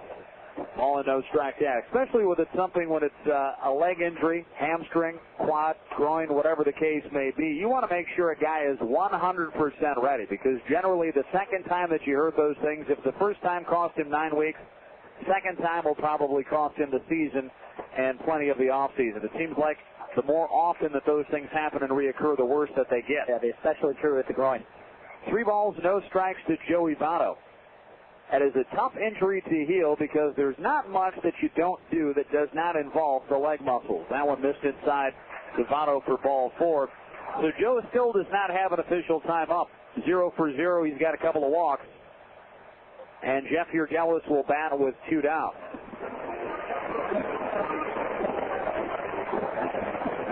And Joey Votto on the season has now drawn 78 walks, which I believe I still think he's third. I know Adam Dunn walked 100 times during the 2000 season. Austin Kearns is second. I'm trying to remember what that total was. I want to say for Kearns it was 86.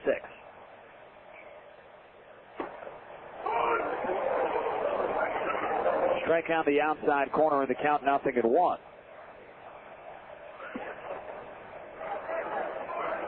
$90 for Kearns. So right now Votto third as the 0-1. Missed in tight. Count evens up at a ball and a strike. Record-wise, I still think that's going to belong to Randy Ruiz. Last time I checked, the former Dragon playing very well out in Lakewood with the Lakewood Blue Claws. He is now with the Philadelphia Phillies organization, so I'm sure we can get a Randy Ruiz update from Javon Morin and Joe Wilson when they show up either tomorrow or the day after that. If you didn't hear, Corey Lytle sent to the Philadelphia Phillies for 3 minor leaguers. Javon Morin, Urgelis crushes one out to center. Boy, if it's in the northern hemisphere, Quan Cosby's going to track it down. That guy can flat out run. Urgelis hit it a ton, but the wrong part of the ballpark is Quan Cosby able to race it down at a nice running catch at center. And the Dragons retired in the third inning. They strand the 2-out walk. We're through 3. Nick Brunker takes you through 4, 5, and 6 when we come back. 4-0 Cedar Rapids with the lead on 1410 ESPN Radio.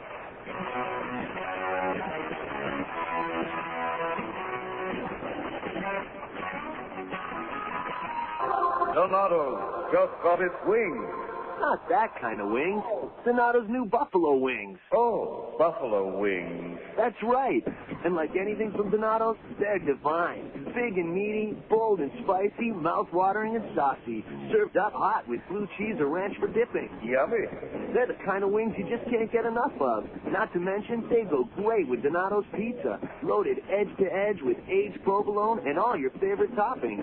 And the good news is, you can try Donato's new buffalo wings along with the half-price pizza deal. At participating locations, when you buy any large, you get a second large one-topping pizza for half price. Pizza and wings. That could be tough on a guy wearing white all the time. Trust me, they're worth it. Donato's new big and meaty buffalo wings in hot or mild. And Donato's pizza, a combination that's just plain heavenly. Donato's, respect the pizza. And the wings. Let it mine, I'm gonna let it shine, let it shine, let it shine, let it shine. DP&L, your energy partner for 90 years, knows you might have questions about the Ohio Electric Choice Program. If so, call us at 1-800-929-8646 for a free brochure.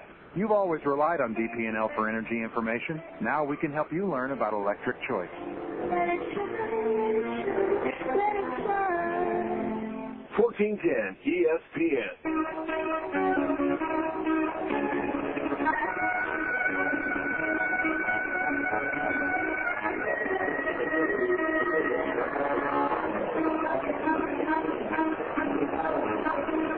Top half of the fourth inning.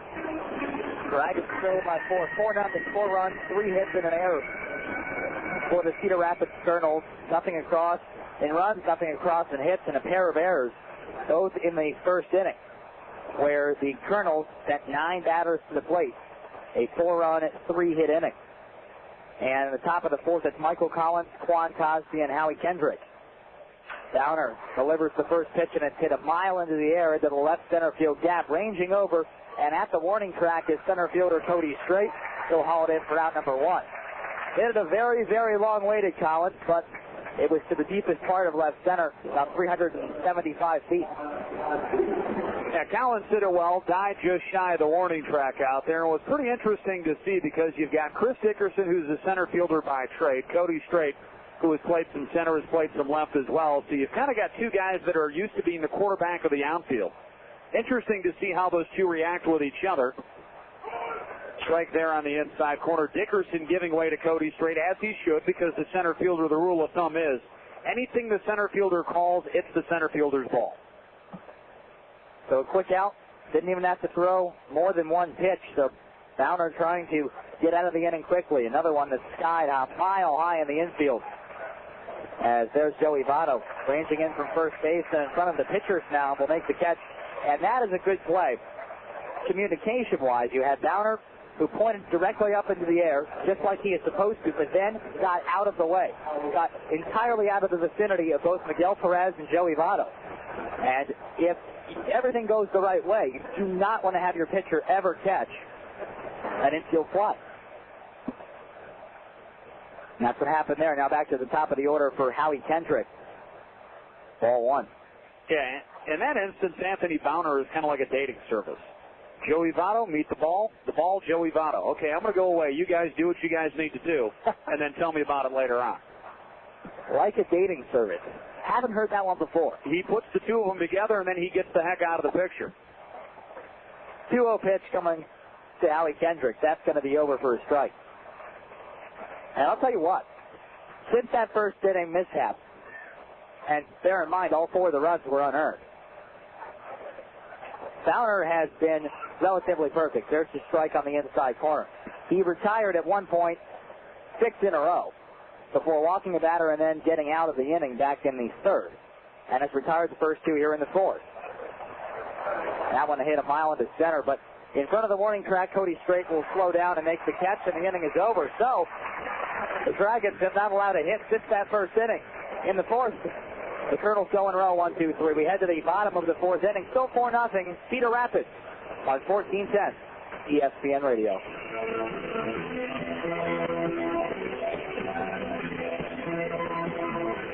Chris loves playing golf. Problem is, he's no good. Oh, wait, that wasn't my ball. And as soon as the kids get back to school, he'll be taking lessons. Okay, let's see, a 4, 5, 6. Give me an 8. Wait a minute, 10. Hey, that's a quintuple bogey. Which he'll be able to afford because he switched wireless phone companies. Heads up! Never mind. See, Chris bundled his wireless phone with his home phone, long distance, and high-speed internet from Cincinnati Bell. Hey, look at that. I hooked it. Whoops, and subtracted from his total bill. Oh, I should have hit a wedge. That's what you add, we subtract is all about. You get more than one mulligan. He might even subtract from his score. Hey, that's an 8. Mark it down. I said might. You know, I might go pro. With our back-to-school special, when you add local service, you get great rates on long distance, too. Cincinnati Bell. You add, we subtract. Come visit any Cincinnati Bell store for details. Limited time offer, certain restrictions apply. You make me feel so young. You make home improvement so much fun. Paige Davis here, and now with a Fifth Third Equity Flex line, you'll get a 3.74% introductory APR that adjusts the prime rate after 3 months. Use the equity in your home and make your space sing. Working hard to be the only bank you'll ever need. 80% LTV. Rates may vary and are indexed with the prime rate on the last business day of the month and Wall Street Journal. Maximum APR on audit 25% of the increase with $5 annual fee for 1 year. Equal housing lender, member FDIC. 1410 ESPN.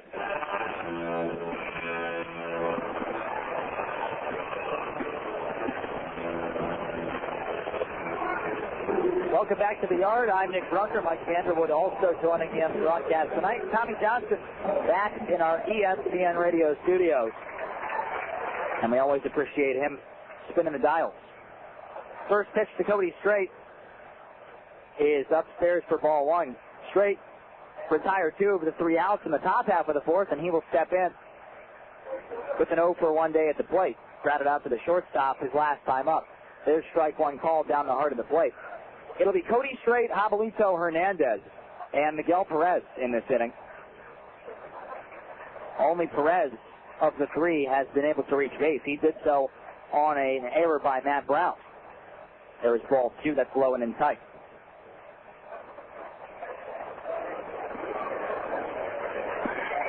Dragons yet to get a hit. They have no runs on no hits and a pair of errors. All the base runners tonight have been via the walk or the error. There's a swing and a high foul. That one is over the roof on the left side. Votto walked twice. Matt Gray, who would bat 4th in this inning, he walked. That was back in the 2nd inning. And Miguel Perez reached on an error. The only 3 base runners tonight. There's a swing and a miss by Cody Strait, and quickly 1 down. Now, Kevin Jepsen has had himself a pretty good ball game. We said it in the pregame show, and I'll say it again here. You have to make do when you get guys on base against this kid. He walks quite a bit. He has 55 walks on the season coming into the game, now 58 with the 3 he's issued tonight. There's ball 1 to Jabalito Hernandez. So when you get guys on base via the walk, it is pivotal that you get them around to score, or at least do so on a regular basis. There's ball 2 in tight. And the Dragons have not been able to do that. And that is based on very, very good defense behind Kevin Jepsen. Ryan Leahy has had a heck of a game defensively, as has Matt Brown. There's a swing and a miss. That one was a nice cutter. Up in the zone, and Jabalito Hernandez went fishing. Now 2 balls and a strike. We're in the bottom of the 4th inning. It's 4-0. Cedar Rapids on top. 4 runs, 3 hits, and an error for the visitors. No runs, no hits, and a pair of errors for the Dragons. Jepsen delivers the 2-1, and it's fouled away.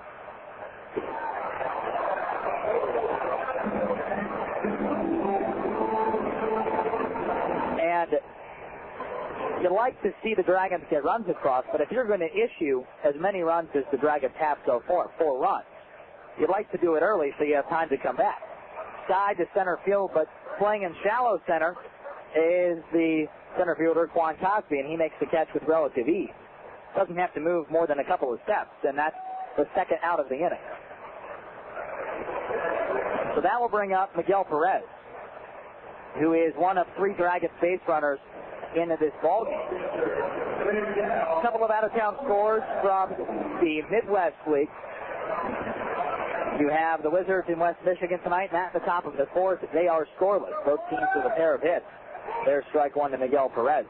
Quad Cities over Lansing 1-0. That in the top of the 2nd. No report from Kane County. The Cougars are hosting the Clinton Lumber Kings.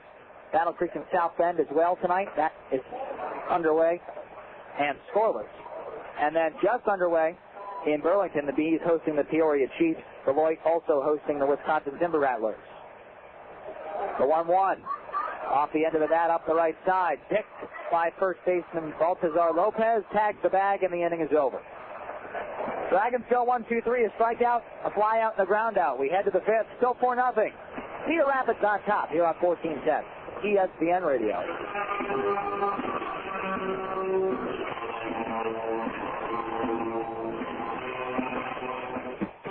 Ross Village Cadillac, the only Cadillac dealership in the Dayton area to win both the Platinum Award and Masters Dealer Award for customer satisfaction in sales and service, has a great selection of Cadillacs to choose from, including the all-new SRX SUV and the XLR convertible.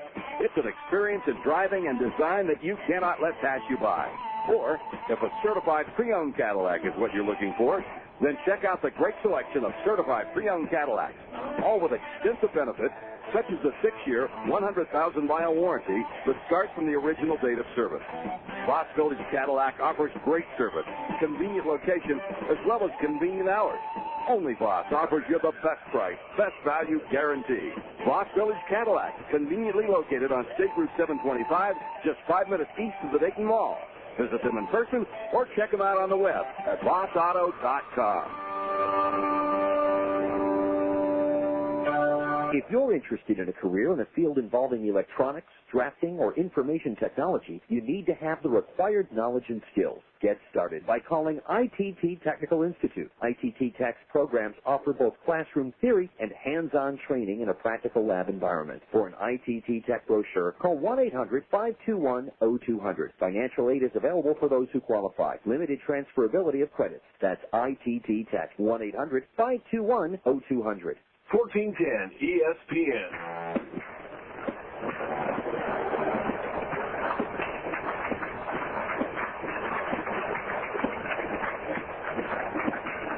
Dragons are still hitless against the Cedar Rapids Kernels and Kevin Jepsen. Anthony Bowner will go to work for the 5th time in this ball game, and with the exception of a 4-run, 3-hit first inning, he has also been held the Cedar Rapids Kernels to 0 hits. 4 runs, 3 hits, and an error for the visitors. All of those numbers came in the first inning. Since then, he has issued only 1 free pass and goes to work on Ryan Leahy to lead things off in the top of the 5th. It was a first pitch strike, and the top of the 5th inning is underway. And with a 5-man rotation now, you're going to see Anthony Bowder until Alonzo Powell feels that he cannot go anymore. Now, you certainly don't want to blow him out by any stretch of the imagination, but when you're pitching as successfully as Anthony Bowder is, you don't want to take him out. 0-2 pitch is in the dirt, blocked by Miguel Perez, and it's now a ball and 2 strikes. Lacey tonight a walk and a pop out to the shortstop. He is officially 0 for 1. Now batting at .222, a homer and an RBI on the season. That one, a one-hopper to Luis Bolivar short. Quick throw across the diamond to Joey Votto at first, and they are quickly 2 men away. Or make that 1 out. We have our man Denny next door running the scoreboard, and he put the out up before I could even look up at the board. So, quick hands for him. So that'll bring up Matt Pauley. Pauley, a pair of grounders to first base. And the left-hander brings it. That's going to go up the middle. Past the diving Jorge Mejia into center field. It's a base hit.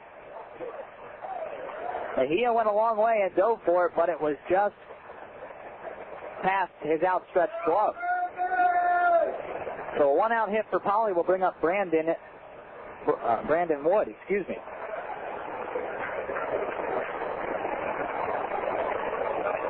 Wood reached on an E5 and also scored a run in that first inning and also grounded to the third baseman. Downer will send it homeward, and it's swung on and missed.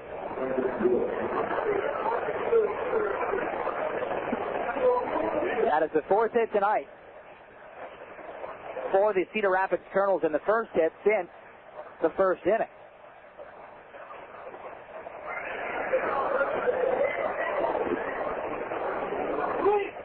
A 1 pitch, that's up the middle, and that's going to be a bloop single over the second baseman, Jorge Mejia, into shallow right center. And a back-to-back single will now bring up Baltazar Lopez. So you have Pauley moving down to second base, and Wood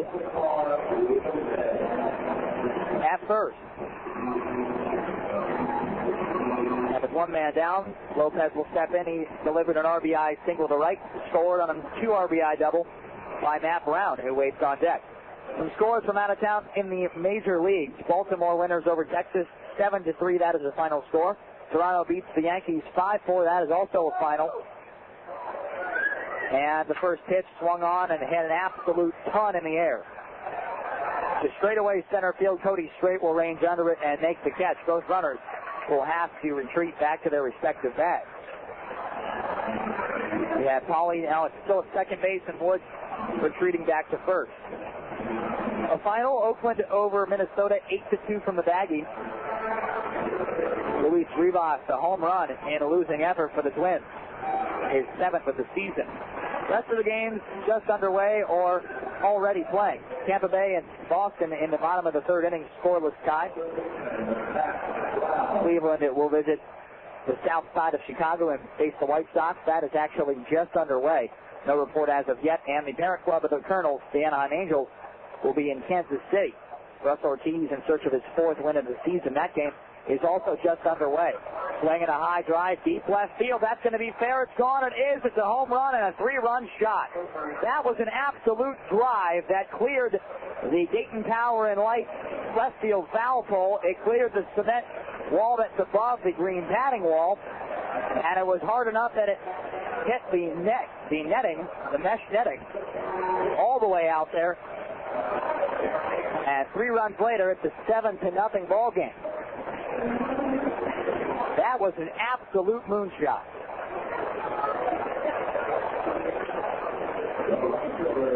Matt Brown just flushed it. It wasn't a very high shot, but it was a long one and a very hard one. There's another base hit up the left side, past Luis Bolivar, shortstop, and a single. Still with 2 men down is Warner Madrigal.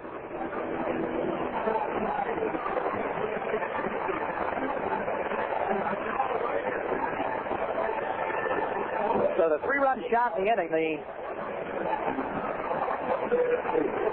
big blow for the Kernels here in the inning, and now with 2 men down, Michael Collins will step in. And that's unfortunate because all the runs scored in this game, with the exception of one, is another high foul that will reach the seats on the left side. All but one run in this ball game, 6 of 7, have been scored with 2 men away. You had 3 of the 4 come home to make that all of them. I'm mistaken. I stand corrected. All 7 runs tonight have come home with 2 men down. 4 of the runs, all 4 of the runs in the first, with 2 men away. And now here, a 3-run shot from Matt Brown, his 21st home run of the season. Also came with 2 men down. Nothing in one pitch. That one up the left side, grounded to Boulevard. Shortstop on to second base to Jorge Mejia. And Michael Collins grounds into a 6-4 fielder's choice to end the inning. But a big blow, 3-run shot by Matt Brown, his 21st of the season. Extends the lead into 7-0 Cedar Rapids is in. And we head to the bottom of the 5th as the Kernels all on top of this one at Fifth Third Field. We'll come back to the yard in a moment. This is 1410 ESPN Radio.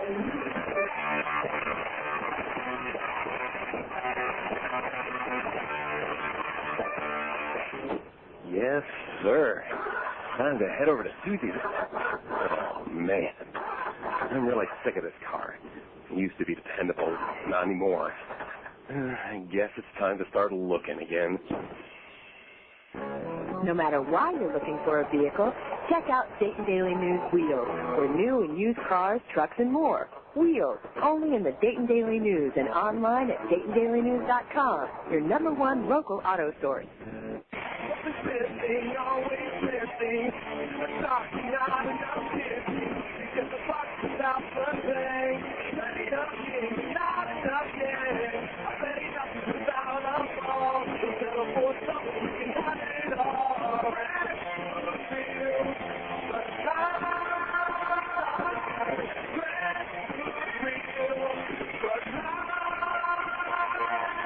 Bud Light Beer, Anheuser-Busch, St. Louis, Missouri.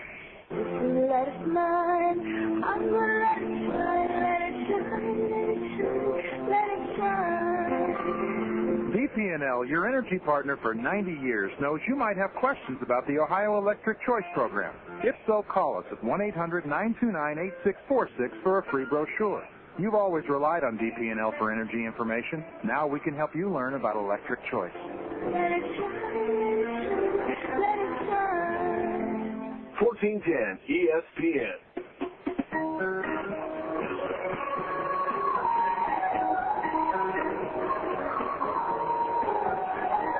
The Dragons' work has just increased as they now trail by 7 runs.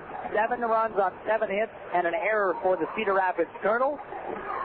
No runs on no hits on 2 errors for the Dayton Dragons. As we head to the bottom of the 5th inning, I'm Nick Brunker. Glad you could be with us on the broadcast tonight. Game 1 of a 7-game, 7-day homestand. The Dragons will face these Cedar Rapids Kernels for 4 straight, including tonight. Then they have West Michigan for 3 before they head to Peoria and King County next week. Matt Gray takes the first pitch ball and will take a second pitch strike. That one over the heart of the plate. Matt Gray leads things off. He'll be followed by Jorge Mejia and Chris Dickerson, 8-9-1. And Kevin Jepsen has pitched very, very well tonight. And about as perfect as he can be. There's a swing and a foul. He has allowed only 4 base runners in the ball game, 3 of which via the free pass. And has a no-hitter through 4 innings of baseball. He has a 1-2 count in his favor against the Dragons' right fielder. Here it comes, and it's a broken bat liner right to the shortstop. Brandon Wood makes the catch. There's the first out of the inning. So now Jorge Mejia will step in. He grounded into a 6-4 fielder's choice back in the 2nd inning. That actually stranded 2 of the Dragons' base runners. Miguel Perez, who had reached on an E5, he was at 3rd, and Matt Gray, who walked, was at first base.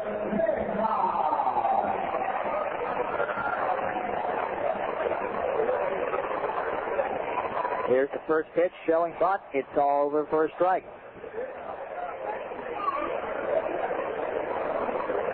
And if you're going to give up walks, you just hope your defense can come through. And with the combination of good defense and good pitching, you can get yourself out of a jam, or if nothing else, out of an inning. And that is exactly what Kevin Jepsen has done. And he has a 1-1 count to Jorge Mejia. Swinging a foul. That'll reach the seats. 9 Lucky Dragons fans have already qualified as finalists for the opportunity to win a brand new home from Beezer. The final chance of this season to register will be at the Beezer Home Run Weekend Open House on Saturday, August the 28th at Chapelgate in Fairborn. The 1-2 pitch, that's outside and high. 2 balls and 2 strikes. For more information on this, visit DaytonDragons.com and check out the promotions page, for your chance to win a brand new home from Beezer. That'd be nice. 2-2 pitch on the way. That's again swung on and foul. So you can't fault the Dragons for trying. They have pushed Kevin Jepsen to the limit. He has had a lot of very lengthy at-bats and has somehow come up with outs in most of them. That 2-2 pitch gets Jorge Mejia to jump and scamper out of the way. Nearly hit him in the ankles. Count runs full, 3 balls, 2 strikes. 1 down, bottom of the 5th. It's a 4th, and make that 7-0 Cedar Rapids advantage. Off the end of the bat and fouled towards the Bud Party deck into the left field corner. Here on the speed level.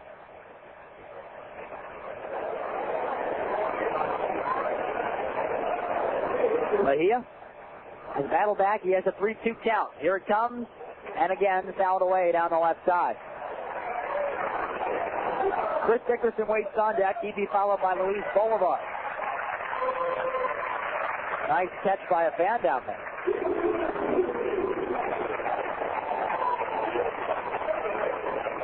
Gets the oohs and ahs from the fans here at Fifth Third.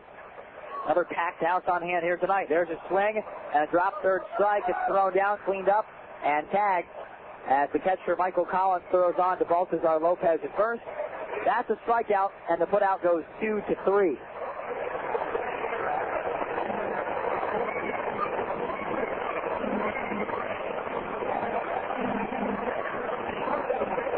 So back to the top of the order we go, and it's Chris Dickerson.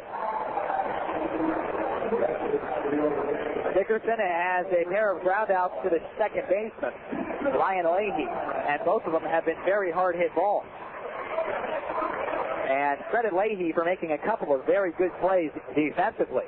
You have Matt Brown at third base on the cut of the outfield grass about 20 feet off the line. Brandon Wood and Ryan Leahy both on the steps of the outfield grass and at normal depth. There's strike 1. Darren Budd is behind the plate. Timothy Daub on the bases.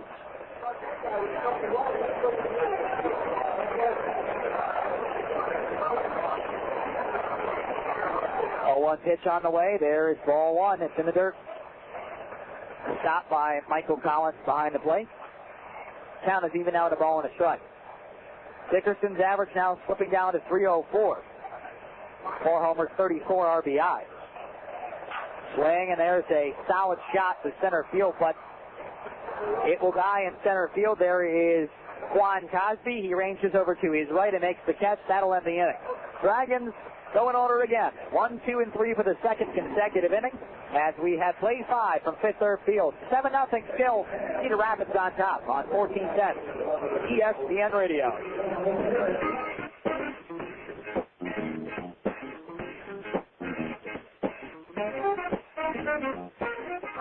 Donato's just got its wings. Not that kind of wings. Donato's new buffalo wings. Like anything from Donato's, they're divine. Big and meaty, bold and spicy, mouth-watering and saucy. The kind of wings you just can't get enough of. And nothing goes better with Donato's pizza. Loaded edge to edge with aged provolone and all your favorite toppings. Donato's new big and meaty buffalo wings in hot or mild. And Donato's pizza. A combination that's just plain heavenly. Donato's, respect the pizza and the wings. Meat and fire. They're 2 things that go hand in hand on the grill and in the Kroger meat department, especially now. Because Meat Mania is back at Kroger, and the savings with your Kroger Plus card are on fire. through Thursday, the Kroger Meat Department has Tyson Family Pack Thin and Fancy Tenders or Skinless Boneless Chicken Breast for $1.99 a pound. Select Top Sirloin Steak is $3.99 a pound. Conn's Meat Franks are 99 cents. Shady Brook Farms Fresh Turkey, Frozen Kroger Tilapia Fillets, and Bob Evans Hash Browns are all on sale in the Kroger Meat Department today. It's sizzling savings during Meat Mania, going on now through Thursday at Kroger. Right store, right price. And don't forget to take advantage of the Kroger Neighborhood Reward Program. Start earning money for your favorite nonprofit organization today. Stop by your neighborhood Kroger for details. 1410 ESPN.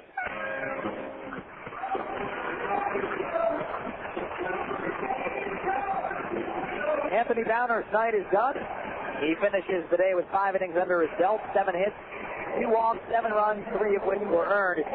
He stands to get the loss, and he will be relieved by right-hander Brock Hill, who comes on 5-5, 4.32 ERA. He is appearing in his 31st game of the season, his 21st out of the bullpen.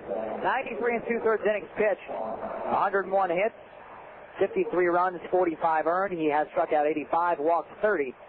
Closing hitters slinging 275 against him.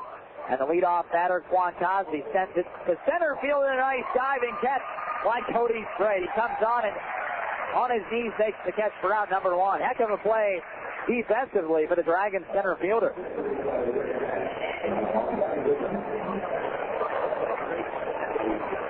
Back to the top of the order we go. And Howie Kendrick.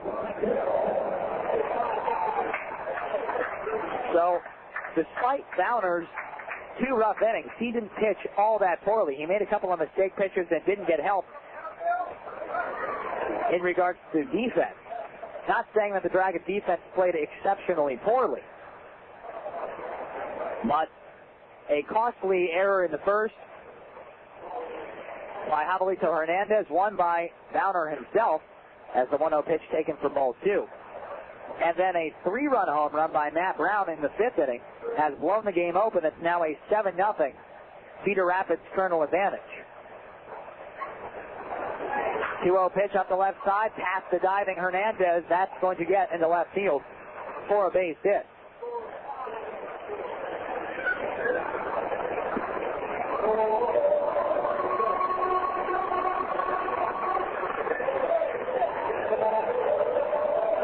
So that'll bring up Ryan Leahy, a 350, or make that 231 hitter. Has dropped down to 214 with a walk, a pop out, and a ground out. He has scored a run in the ball game, and the first pitch to him is low and in the dirt. Walked nicely by Miguel Perez.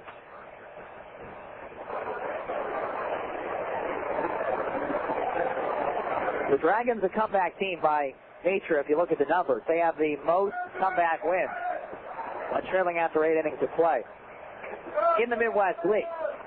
But they still have some more baseball to play in this game before you really start to panic, so to speak. And there is a swing and a foul. Now a ball and a strike to Leahy. Inning began with a fly out to center. It was a nice diving catch by Cody Strait. Then a single up the left side by Howie Kendrick, and Ryan Leahy bats with a 1-1 count. If you're just joining us, welcome aboard. I'm Nick Brunker. Mike Vanderwood also along for the broadcast. That one chopped foul. Now a ball and 2 strikes. Tommy Johnson in our ESPN studios this evening producing the broadcast. And if you are just joining us, you missed 5 innings of baseball in which the Dragons have yet to record a hit. 4 runs in the top half of the first, 3 runs in the top half of the 5th. That's where we stand runs-wise at 7-zip. 2 balls, 2 strikes. That one is low and outside.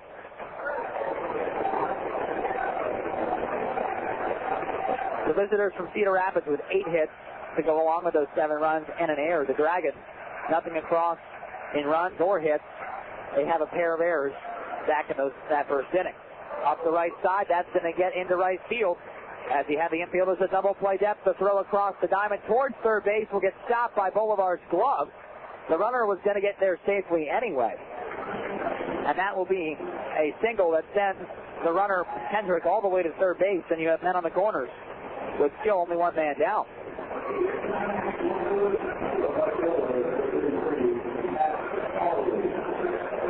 That's just a situation of good hitting, of good, solid placement. Leahy, a right-handed batter, choked up and got it off the end of the bat. With the infielders, Bolivar and Mejia at double play depth, there was no way that either of those fielders, whether it be Votto at first or Mejia at second, to come up with that ball.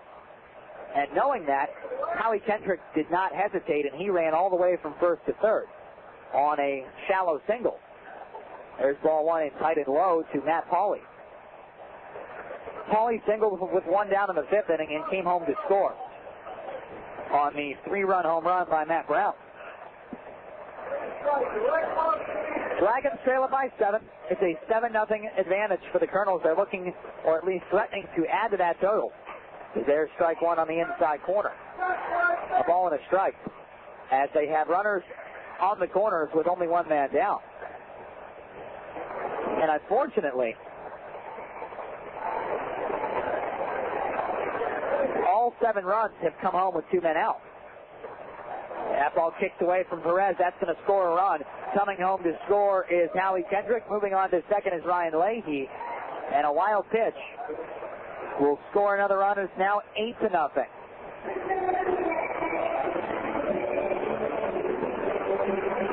And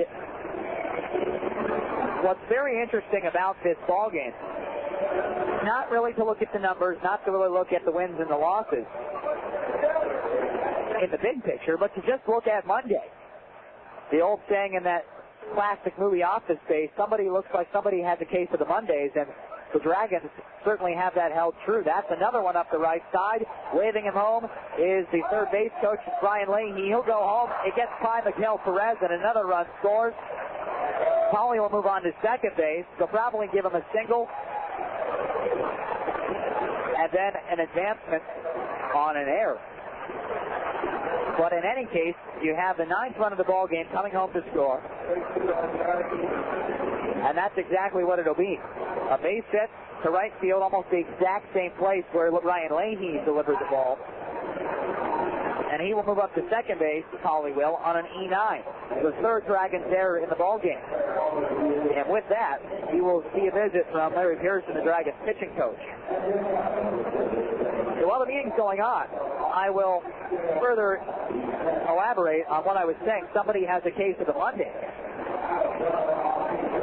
The Dragons have played 15 games on Monday in this 2004 campaign, and in all but one, they have added to the loss column. They are 1-14. The one win, ironically, against the Cedar Rapids Kernels back on May 24th. It was actually played on May 25th. They made up the suspended game on the 25th, but won that ball game. Some of the most lopsided defeats this season have been on Mondays. They had a 17-1 blowout back on August 2nd, and in 8 games of those 15 have allowed 10 or more runs. There's a first pitch ball to Brandon Wood. So, still with one man down, the Kernels have made this an old-fashioned butt whooping. It's 9-0. That one low and away. But on Mondays, and not including the 9 runs that you have tonight, the Dragons have allowed 127 runs. So add the 9 to that. Carry the 5, carry the 6, whatever you will. You have 136 runs allowed on Monday. 2-0 pitch, swung on and missed, heavy cut. And it's now 2 balls and a strike. Inning began with a beautiful diving catch by Cody Strait center to retire Quan Cosby. A single by Howie Kendrick to left. Ryan Leahy delivered a single up the right side. It was a bloop that got past the infield. He moved up to second on a wild pitch. And then you had Matt Pauley get a single to right field. There's a swing and a miss on the 3-1. Now a 3-ball and 2-strike count. Pauley moved to second on an E9. That allowed, or actually that throw was attempting to get Ryan Leahy, who was coming home, but the throw got away. It was a bad throw, and that's where we stand. There's a swing and a miss. Strikeout. First of the game by Dragons pitching, first by Brock Hill. Brandon Wood, the first victim via the K, and that will bring up Baltazar Lopez with 2 men out. So a very nice, very big out for Brock Hill and the Dragons. So 3 runs already in, or make that 2 runs already in this inning on 3 hits. And the 6th man to bat in the inning is Baltazar Lopez, and he will take ball 1. 9 runs, 10 hits, and an error for Cedar Rapids to bat with 2 out here in the top half of the 6th inning. No runs, no hits, and 3 errors for the Dragons. There's a swing and a foul back to the screen. Count now even at a ball and a strike. And it just seems sometimes that when it rains, it pours. The old adage goes, when it rains, it pours, and that's sometimes, unfortunately, how the Dragons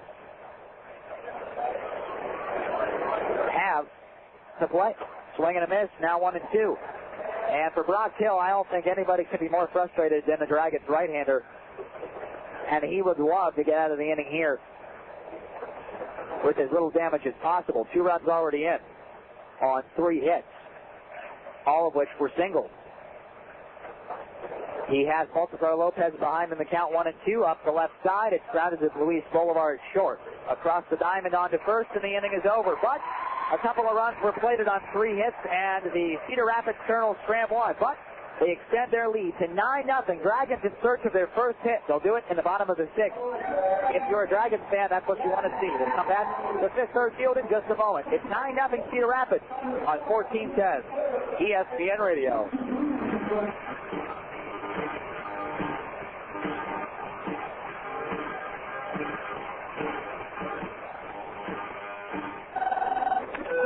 So this is what it's like to feel productive, putting all those skills to good use, hour after hour. That training's really paying off now. No wonder they say change is good. Time for a change? Make something happen in the Dayton Daily News Job Market, the region's most powerful source for job listings. Job Market, only in the Dayton Daily News and online at DaytonDailyNews.com, your #1 local job source. Well, let's see where to start on today's big project. First, got to check today's big headline. And, hey, that's new. Pretty simple. Well organized. I like it.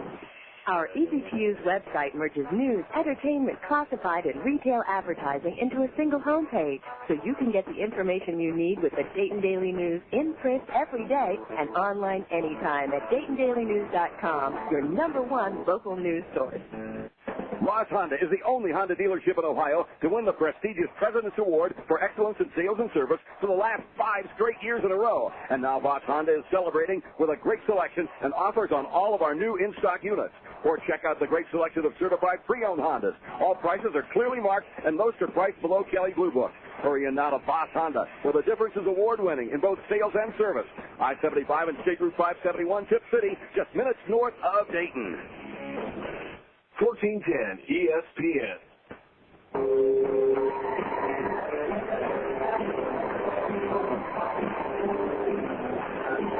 Believe it or not, we're heading into the bottom of the 6th inning, and the Dragons yet to get a hit.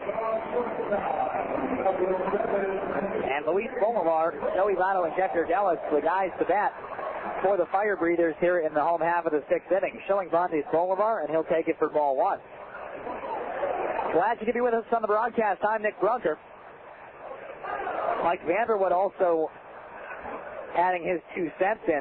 He has taken a break, hanging out with Mark Katz of the Dayton Daily News out in the press section. He has given me an empty press box, or an empty booth, I should say. Fouled off the right side as Bolivar, a check swing there. Now ball and 2 strikes. Tommy Johnson, as always, back in our ESPN studios, spinning the dials, producing the broadcast. Doing a fantastic job as always. 1-2 count. Pitch is on the way, and it's strike 3 called. Nice pitch. A changeup on the outside part of the plate, and Kevin Jepsen has been perfect. Strikeout number 4 on the night. And just as I say, I had a nice empty broadcast booth. My partner in crime, Mike Vanderwood, steps back in. Happy to see it back. No, you can say. But Jepsen strikes out Luis Bolar, and Joey Votto will step in. Up the right side, it will stay in fair ground, picked up by first baseman Baltazar Lopez. That's 2 outs. So, still, only 4 base runners have been allowed to reach by Kevin Jepsen, 3 of which were on walks. 1 reached on an error. All of them were left stranded. You know, he's got a no-hitter right now. Yeah, pretty much. You can say that and jinx it. No-hitter, no-hitter, no-hitter, no-hitter, no-hitter. Say it all you like. Yeah, it doesn't seem to work. Carlos Bojorquez warming in the Dragons pen, and you have action down to our right in the Cedar Rapids bullpen. Oops. Upstairs and in for a ball, and a pitch from number 22. Carlos Morbin got away from the bullpen catcher and into right field. Yeah, he threw that one from the bullpen all the way to the right field wall. So good velocity from Carlos Morbin. Jepsen, meanwhile, delivers the 1-0, and it's low and inside for ball 2. The aim thing he's got to work on. Hey, flyer in the bullpen. Details. But so far, the bullpen has not been needed. No hits for the Dragons in this game. Now back to the screen. Gallis still ahead in the count, 2 balls and a strike.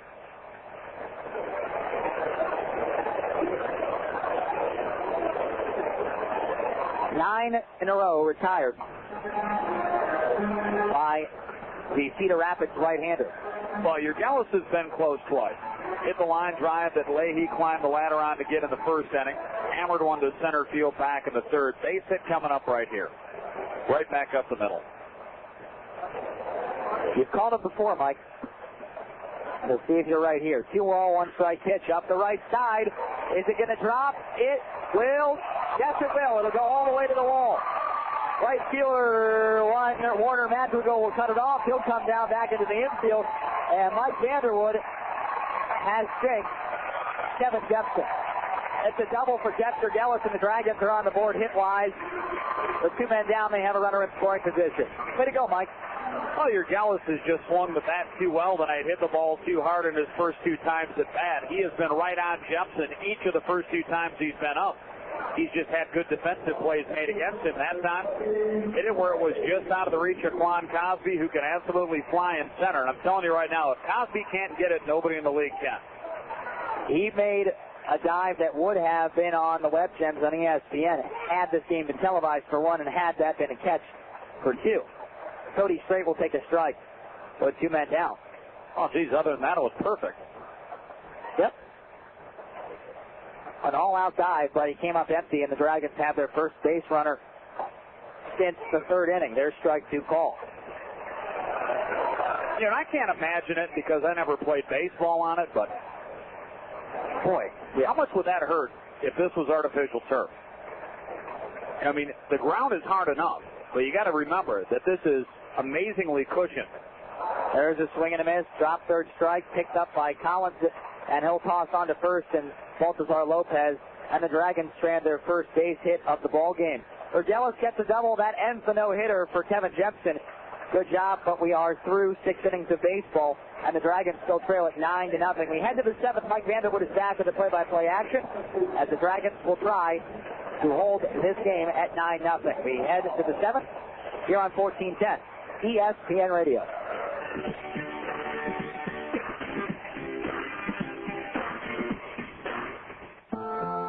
Crazy. You'd be crazy to fall in love with a mortgage from your bank, right? Unless your bank is Fifth Third. Purchase, build, or refinance your home with Fifth Third's low rates, a no money down option, and instant approval. All from the convenience of your local Fifth Third location. Walk in your local banking center and speak to a mortgage loan originator. Call 1-866-53-LOAN or visit us online at 53.com. Who's crazy now? Upon qualification, equal housing lender. Chris loves playing golf. Problem is, he's no good. Oh, wait, that wasn't my ball. And as soon as the kids get back to school, he'll be taking lessons. Okay, let's see, a 4, 5, 6. Give me an 8. Wait a minute, 10. Hey, that's a quintuple bogey. Which he'll be able to afford because he switched wireless phone companies. Heads up! Never mind.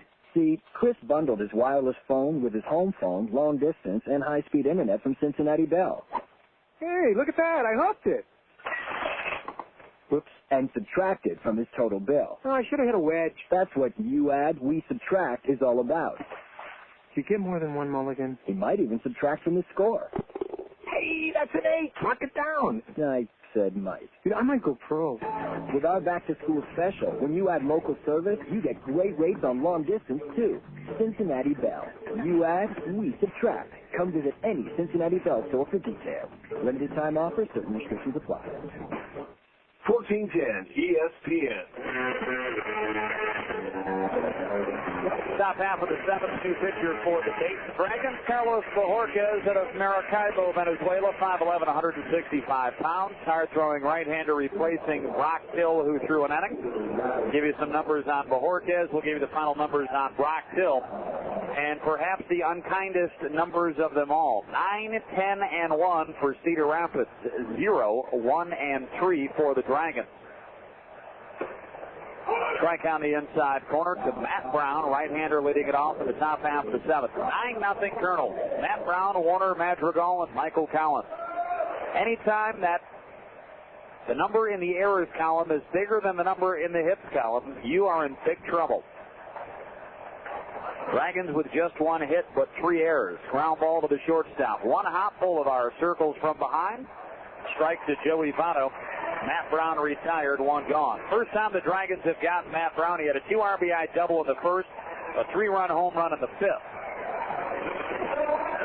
Bojorquez, 19th appearance, 2 wins, 3 losses, a 5.47 earned run average. 26 in the third innings of baseball pitched. He's given up 27 hits.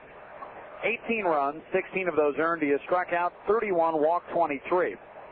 And the Midwest League batting .270 against him. Line drive out to right field. Matt Gray ranging back, reaches up, makes a nice running catch in right center. Warner Madrigal hit it well, but Matt Gray able to track it down quickly. 2 down in the inning. And the numbers for you on Brock Till before we get too further into it. Brock Till an inning, 3 hits, 2 runs, both of the runs earned. He struck out 1 and had 1 wild pitch. That wild pitch allowed a run to score. Wild pitch got a run home. RBI single from Matt Pauley got another run home. Strike on the outside corner. And if the wild pitch did not get Ryan Leahy home, certainly the Matt Pauley RBI single would have been a 2 RBI single. 0-1 to Michael Collins. Right-hander bats with 2 down, nobody on. Slider that missed outside. The count evens at 1-1. Dragons defensively the same. 15 off the line, halfway at third. Abuelito Hernandez, Luis Bolivar, cut of the outfield grass at shortstop. Jorge Mejia at second base, also cut of the outfield grass. Votto, step behind the bag at first. He's 15 off the stripe. 1-1, good slider. Swing and a miss, and the count now 1-2. Miguel Perez behind the plate. Dragons in the outfield. Chris Dickerson, Cody Strait, and Matt Gray. 9 runs, 10 hits, and 1 error for the Kernels. No runs on 1 hit, 3 errors for the Dragons. Top half of inning number 7. First game of the 4-game series, and it has not started how the Dragons would have liked it to. Swing and a miss, another nasty breaking ball from Bojorquez. Collins down on strikes. We go to the stretch. 1-2-3 inning for the first time since the 4th. 9-0 Kernels over the Dragons as we hit the stretch on 1410 ESPN Radio.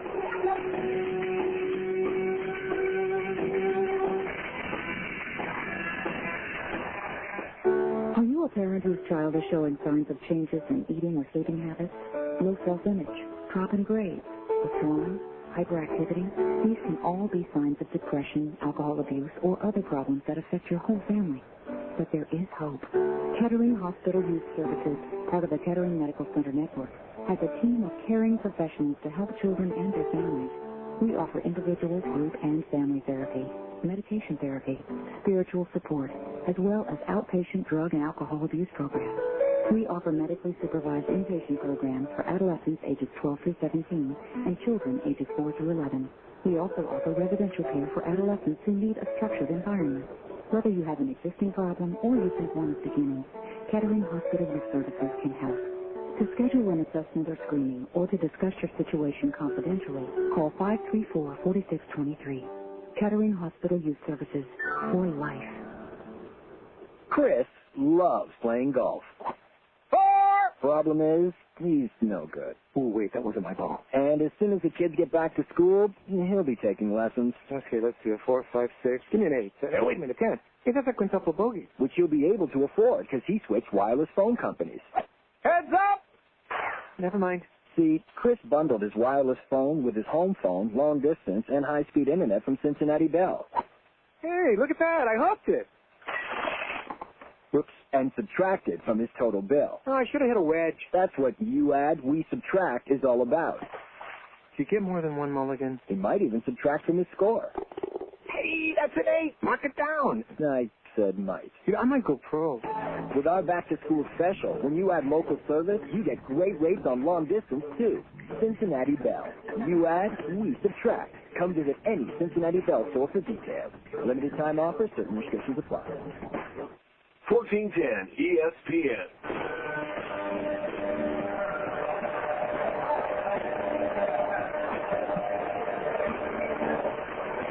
Abuelito, Hernandez, Miguel Perez, Matt Gray, 6, 7, and 8 against the new pitcher for the Cedar Rapids Kernels. Carlos Morban, 6'6", 180 pounds out of Santo Domingo in the Dominican Republic. And Hernandez down quickly in the count, 0-2. Fouled the first pitch back off the screen. That one lined up the first base side. 0-2 on the Dragon third baseman. 9 runs, 10 hits, and an error for the Kernels. No runs, 1 hit, 3 errors for the Dragons. Bottom of the 7th inning. The pitch checked it. He went, and he's gone. Hernandez retired, 3 pitches and 1 down at the bottom of the 7th inning for the Dragons. Numbers for you on Carlos Morban. 20th appearance, 2 wins, no losses, a 633 earned run average. He does have a save. 27 innings, he has allowed 29 hits. He has struck out 22, walked 15. Allowed 21 runs, 19 of those runs are in the Midwest League, batting .271 against him. And Miguel Perez rolls over on the pitch, foul up the third base side, and the count 0-1.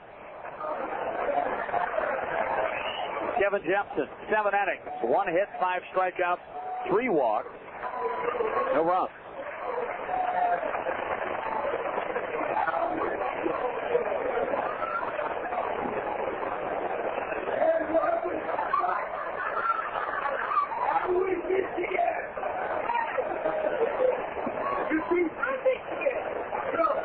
Ball and a strike, and the 1-1. Swing and a miss, and the count now 1-2.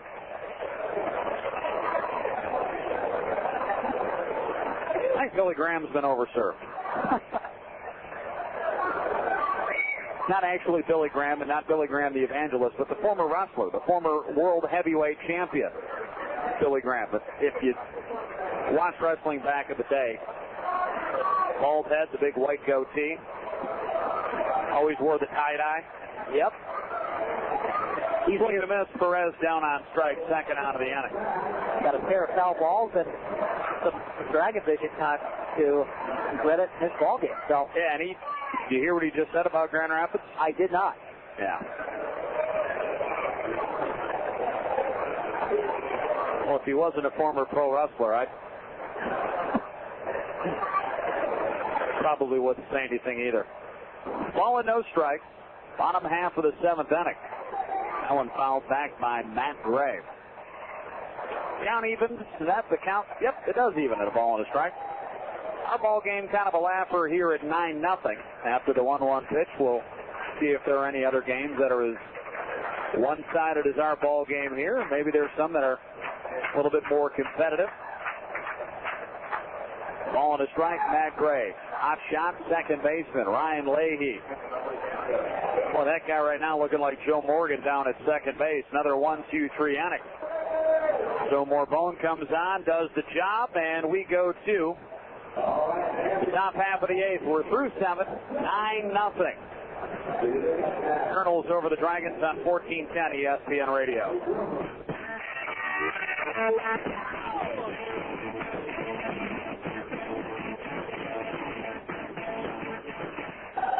Well, let's see where to start on today's big project. First, got to check today's big headlines. And, hey, that's new. Pretty simple. Well organized. I like it. Our easy-to-use website merges news, entertainment, classified, and retail advertising into a single homepage, so you can get the information you need with the Dayton Daily News in print every day and online anytime at DaytonDailyNews.com, your #1 local news source. Yes, sir. Time to head over to Susie's. Oh, man. I'm really sick of this car. It used to be dependable, not anymore. I guess it's time to start looking again. No matter why you're looking for a vehicle, check out Dayton Daily News Wheels for new and used cars, trucks, and more. Wheels, only in the Dayton Daily News and online at DaytonDailyNews.com, your #1 local auto source. What you want. Whether it's totally free checking with no monthly fees, Platinum One checking with premium interest, or free internet banking and bill pay, Fifth Third's got it. Or call 1-877-579-5353. Get the checking account you want from Fifth Third Bank. Working hard to be the only bank you'll ever need. $50 minimum balance required to open an account. Customer purchases checks. Member FDIC. 1410 ESPN.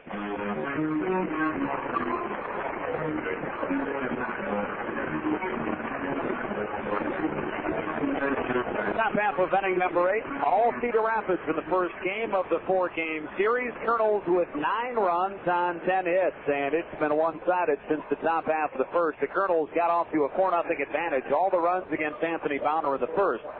Unearned runs. And Carlos Bojorquez, the best he can do right now is to try to improve on 3 in a row set down. He'll face Quan Cosby, Howie Kendrick, and Ryan Leahy. And Bojorquez, the first pitch strike, and the count 0-1. Quan Cosby tonight. I believe Cosby is the only Cedar Rapids Colonel to not reach base. Bojorquez is set in the 0-1. Missed in tight. Count evens up at a ball and a strike. Out-of-town scores from the Midwest League. We didn't get to it in the 7th, but a scoreless tie in West Michigan, hosting the Fort Wayne Wizards. That in the top of the 5th. Quad Cities all over Lansing, 6-0 in the top of the 4th. That one swung on and fell back to the screen. 1-0 Peoria over Burlington. That in the top half of inning number 2. Clinton and King County scoreless also in the top of the 2nd. Wisconsin and Beloit scheduled to start at 8 o'clock, but no report there as of yet. And South Bend is delayed, hosting the Battle Creek Yankees. Ball and 2 strikes. Bojorquez out of the stretch. The 1-2 coming home to Cosby. Missed in tight, 2 balls, 2 strikes. So 2-2 to the leadoff man. Quan Cosby, the number 9 hitter. He'll be followed by the top of the order, Howie Kendrick and Ryan Leahy. 9-0, Cedar Rapids with the advantage over the Dragons. Top half of the 8th inning. 9-10-1 for the Kernels. 0-1-3 for the Dragons. Cedar Rapids tonight, 4 runs in the first, 3 runs in the 5th, 2 runs in the 6th. Cosby, all kinds of speed. 2 balls, 2 strikes. The pitch from Bojorquez. Ground ball to the second baseman, Mejia. No sidearm to first base. Cosby retired easily, but boy, it's fun to watch him run down the line. He can fly. That's 1 down in the inning. Top of the order now at Howie Kendrick. Well, you can get somebody that has that kind of speed. He's stolen 18 bases in 26 tries and hitting in the number 9 position. That's going to be a big, big plus for a manager to have. And certainly, I don't think that Bobby Magallanelis will have any argument there. Oh, and you also take a look at the fact that Cosby has got 11 triples, which leads the Midwest League. He's got more triples than he does doubles. Ball and no strikes, and the pitch coming home to Howie Kendrick. Kendrick finally got a base hit his last time up after hammering 3 of them out into center field, and he had nothing to show for it 0-for-3. Picked up the single in the 6th and scored on a wild pitch by Brock Till. 2 balls, no strikes. Kendrick, the right-hander, batting with 1 down, nobody on. The 2-0 from Bojorquez, chopped over his head, sneaks through the middle just past Louise Boulevard, That's a one-out base hit. Howie Kendrick now 2 out of 5. I'll tell you what, there have been a few of those, and I can probably count them on 2 hands so far in this game, that have been so close, that have been out of the reach of either Luis Bolivar or Jorge Mejia. They have just snuck out of their range. It's unfortunate, but that's the way the ball bounces, as they say. Baseball, definitely a game of inches, no doubt about that. One game going on in the National League. Bottom of the 6th inning, Philadelphia leading Colorado. Placido Polanco, the former Peoria Chief, his 8th home run of the season. That in the bottom of the 1st inning, and it's a 1-0 Philadelphia lead over Colorado. That one obviously not being played at Coors Field. Ball and no strikes. Bojorquez is set just a bit outside. He tried the corner and missed. That's funny. That one all the way back to the screen. Howie Kendrick up to second base. Wild pitch there from Carlos Bojorquez. American League one final. Baltimore sweeps Texas. Former West Michigan Whitecap Dave Borkowski led the Midwest League in wins and earned run average back in '97 as a Tigers farmhand. Melvin Moore with 2 home runs. Larry Bigby hit his 12th. That one a swing. They say foul ball.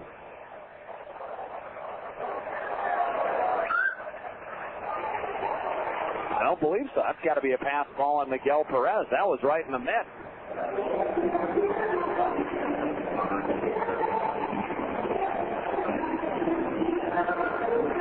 So all of a sudden, Kendrick goes from first to third on 2 pitches. Boy, Melvin Moore may be the best player in baseball that nobody's ever heard of. He is having himself a sensational season with Baltimore. 2 home runs today for his 20th of the season. Dave DeLucci is 10th for Texas. Alfonso Soriano hit his 23rd. Toronto over the Yankees 5-4. Ground ball right side, base hit, 10-0. Cedar Rapids with the advantage. Ryan Leahy picks up his 2nd hit of the night.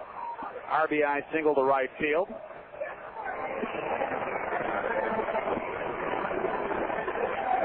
I mentioned it earlier, Mike, while you were out talking to Cassie. In 16 games they have played on Monday. 15 games so far, not including tonight's game. They've won only one of those games. And in 8 of those 15 games, now 9 of 16, they've allowed 10 runs or more. Somebody's got a case of the Mondays. And I remember because the game that they won was in Lansing.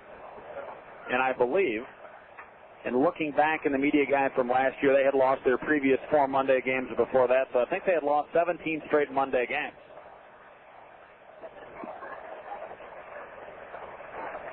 Fouled back by Matt Pauley in the count 0-1.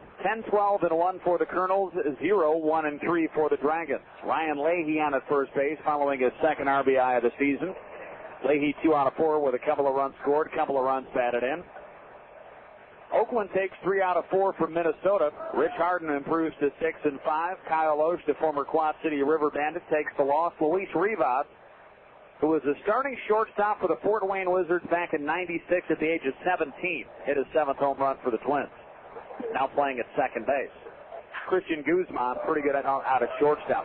Hammer, that'll get over Gray's head. That'll get over everybody's head. 2-run shot and gone. Matt Pauley, his 9th home run of the season. It is now a dozen for the Kernels. Nada for the Dragons. 12-0. Cedar Rapids extends the lead with 3 runs here in the 8th.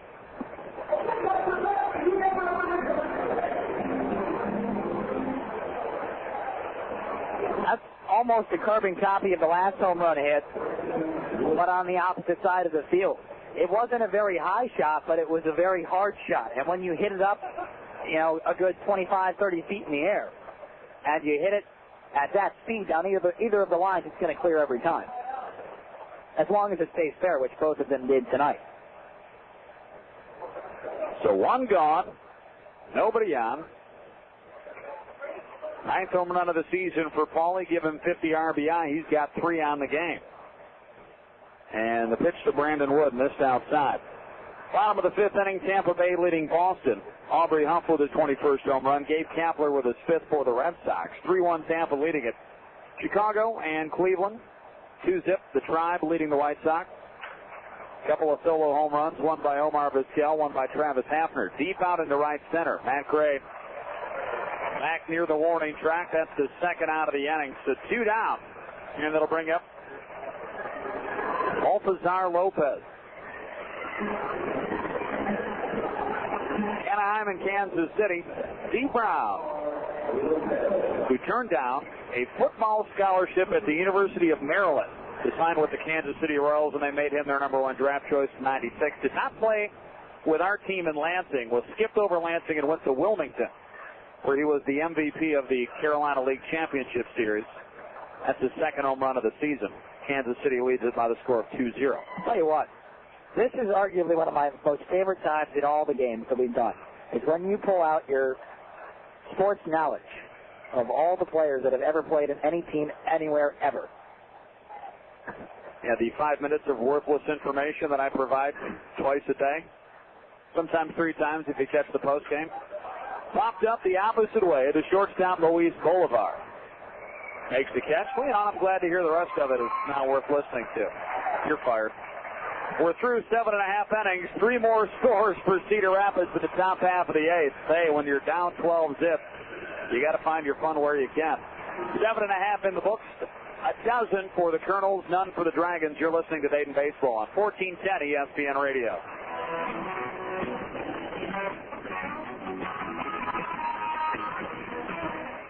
Let it shine. I'm gonna let it shine. Let it shine. Let it shine. DP&L, your energy partner for 90 years, knows you might have questions about the Ohio Electric Choice Program. If so, call us at 1-800-929-8646 for a free brochure. You've always relied on DP&L for energy information. Now we can help you learn about electric choice.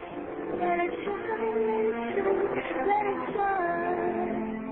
Some people want you to think that Roadrunner High Speed Online from Time Warner Cable and DSL from your local phone company are apples to apples. Let's compare. Roadrunner gives you fast connections with no contract required, plus a money-back guarantee. DSL may come with a year-long contract, which could cost you up to $200 to break. Roadrunner gives you affordable installation options. DSL might charge you up to $200 for professional installation. Roadrunner scored an A in broadband customer satisfaction, according to PC Magazine's 2003 Reader's Choice Awards, our 3rd consecutive year. If Roadrunner's an apple, DSL is more like a lemon. Pretty sour deal, isn't it? Roadrunner High Speed Online.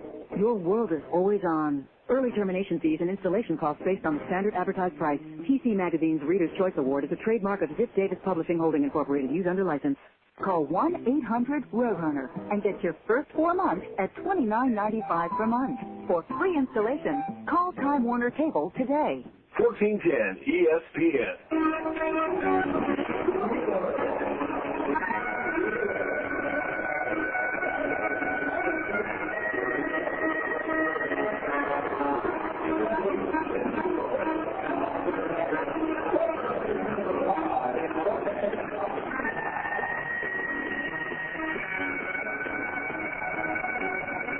Jorge Mejia, perfect bunt up the third base side, and all that Matt Brown can do is put it in his pocket. And that's a base hit, second for the Dragons. And so Mejia on base. Well, the second hit, I can see it. If that would have been at this stage of the game for the first hit when you're down 12-zip, I seem to recall a situation, I'm not sure if it was Kurt Schilling or if it was Randy Johnson at the time, was working on a no-hitter against San Diego.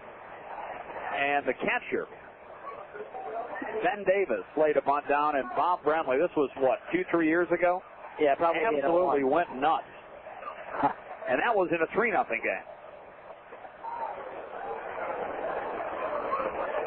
Nothing in one but Mejia, perfect bunt. Since it's for the second hit, you can't take the no-hitter away twice. All it takes is one. And Jeff Urgelis did that back in the 6th. Not to mention, this is now Carlos Morban pitching, his second inning worth of work.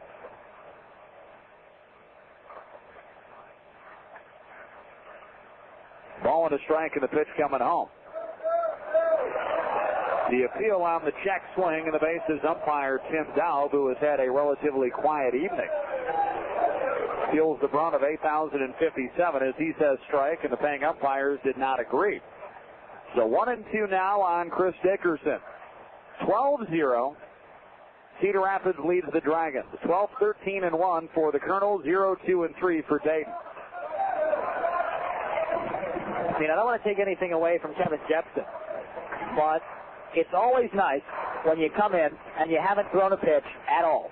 Haven't even stepped on to the infield grass, and you already have 4 runs in your pocket. And that is exactly what he had. So he pitched with probably no pressure, little to no pressure the entire ball game. Not to mention he's good. Coming home. Yeah, that's never a bad thing. Ellen missed outside 3-2. I would think the majority of pitchers are going to tell you the same thing. Well, you give me a 2 or 3 run lead before I ever throw a pitch, and I'll be the happiest guy in the stadium. Now Michael Collins and Kevin Morbon cannot agree on a sign, so they'll talk about the plans for after the ball game.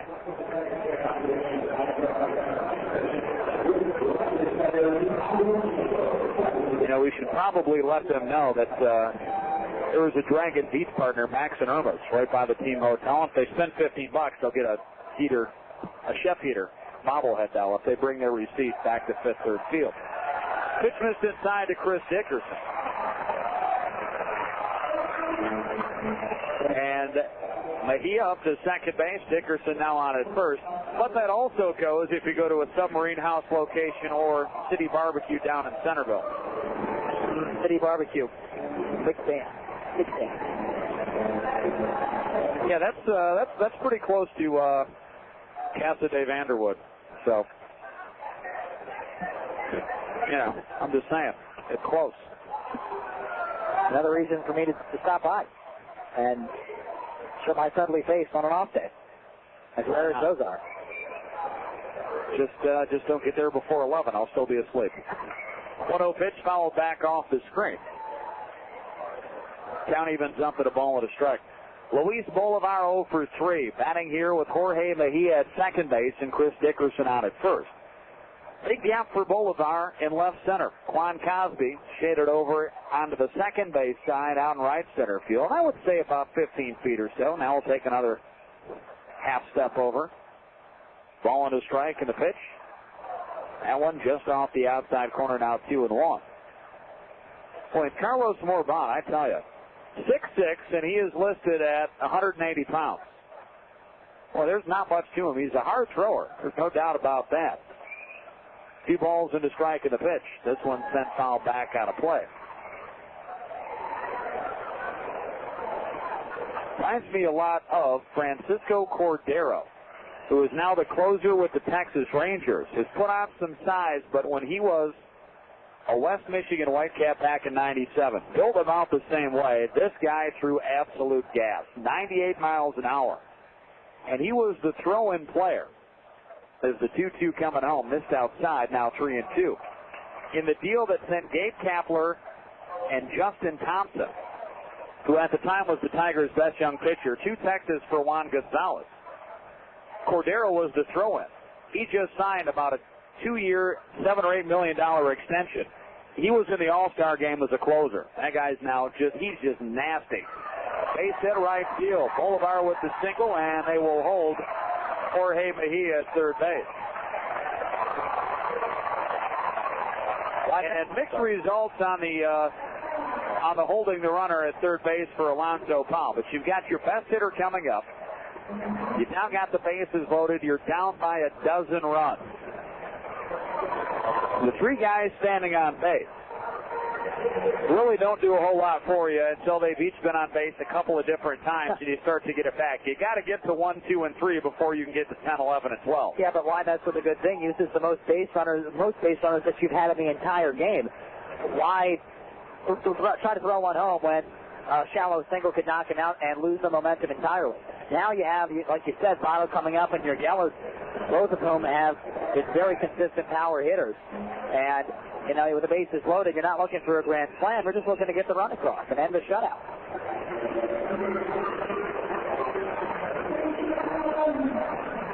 12-0.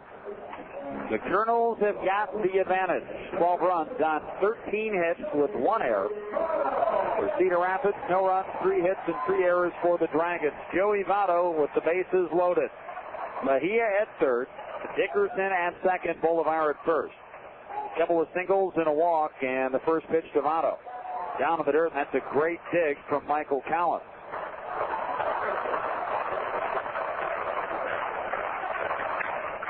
Michael Collins from Canberra, Australia. And one of the...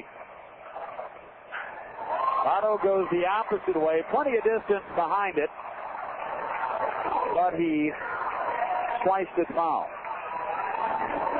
And the count evens up at a ball and a strike.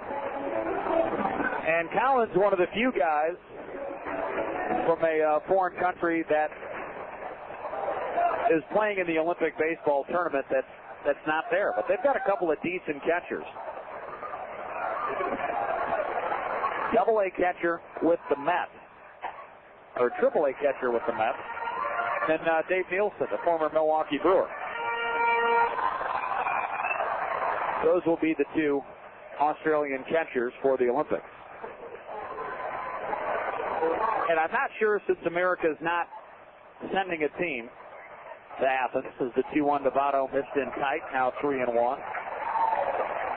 I wonder if they'll have any of that tournament on, or if you'll be able to watch any of it, but I think, what did I see? Cuba, Japan, those are the 2 favorites for the gold medal.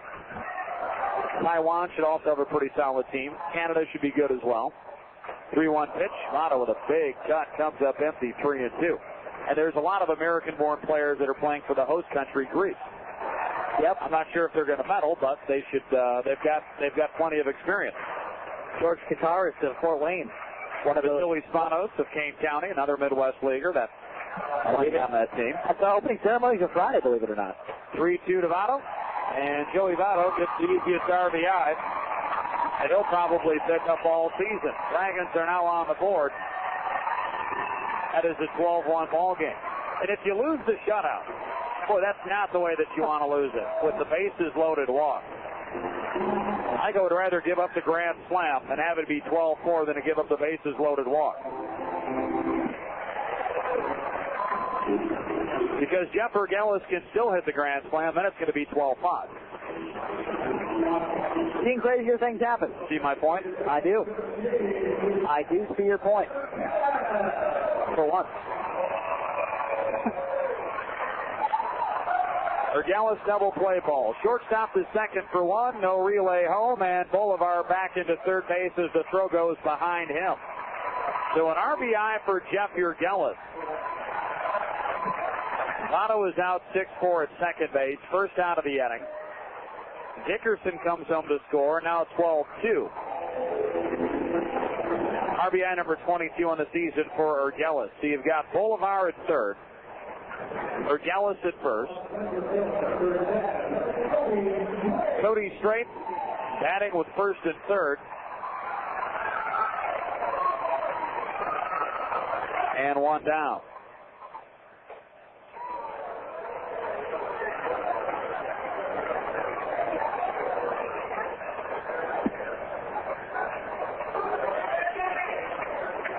Ball and no strikes to the right-hander Cody Strait. Morban has sent the right-hander out of the stretch. 1-0 pitch, sent foul down the line at third. That won't make the Dragon bullpen, but it also won't stay in the field of play. About a half dozen rows back up. Count evens at 1-1. Dragons with 2 runs here in the bottom half of the 8th inning. Dayton on the board. 12-2, Cedar Rapids leading the Dragons. The Kernels with 4 in the first, 3 in the 5th, 2 in the 6th, 3 in the 8th. 12 runs, 13 hits, and an error. The Dragons 2 runs here in the 8th, 2 runs, 3 hits, and 3 errors. A time called as Michael Collins back out of his crouch. The Cedar Rapids catcher saw something he didn't like from Carlos Morban. So Cody Strait back in there will try it again. The right-hander's pitch, curveball, nearly flunked him. And the count now 2-1. Outfielders are deep and straight up. Matt Pauley in left, Quan Cosby at center, Warner Madrigal in right. Up the middle, they're at double play depth. Brandon Wood at shortstop. Ryan Leahy at second. 2-1 coming home. Swing and a miss by Cody Strait, and the count now 2-2. On the corners, Baltazar Lopez, 15 off the line, halfway at first. 15 off the line, halfway at third for Matt Brown. 2 balls, 2 strikes here to Cody Strait. Bolivar at third for the Dragons. Urgelis at first. The 2-2 on its way home. Slowly hit ground ball to the second baseman. The shortstop for 1. Back to first base. It's thrown away. Cannot assume a double play. So a fielder's choice RBI for Cody Strait. Urgelis is forced 4-6. Bolivar scores.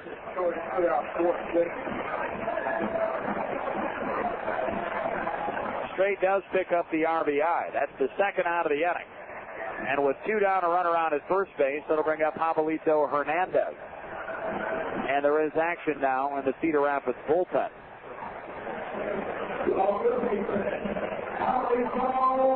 Number 36, Jesse Smith. Hernandez out into left field. That'll get down in front of Matt Bawley for a base hit. Cody Strait advancing to second base on the single, and Jovelito Hernandez with his first hit of the night. Bobby Magalena's coming out. Boy, just as quickly as Carlos Morban came out, shut the Dragons down 1-2-3. The Dragons come back in the second inning against the right-hander and rough him up.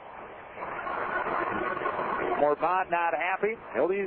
He's being taken out of the ball game. 60-second timeout. We'll come back with the new pitcher. You're listening to Dragon Baseball on 1410 ESPN Radio.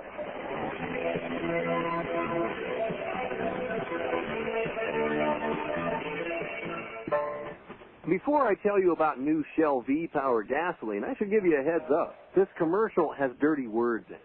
Everybody ready? All right, here they are. Intake valve deposits and clogged fuel injectors. Am I still on the air? Okay.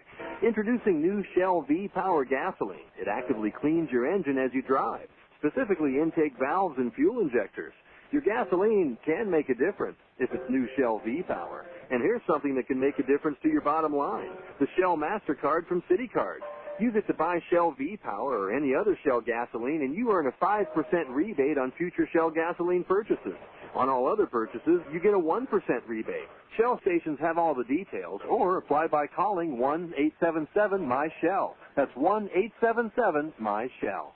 Shell V-Power and the Shell MasterCard from CityCard. They're both part of the waves of change at Shell. 1410 ESPN.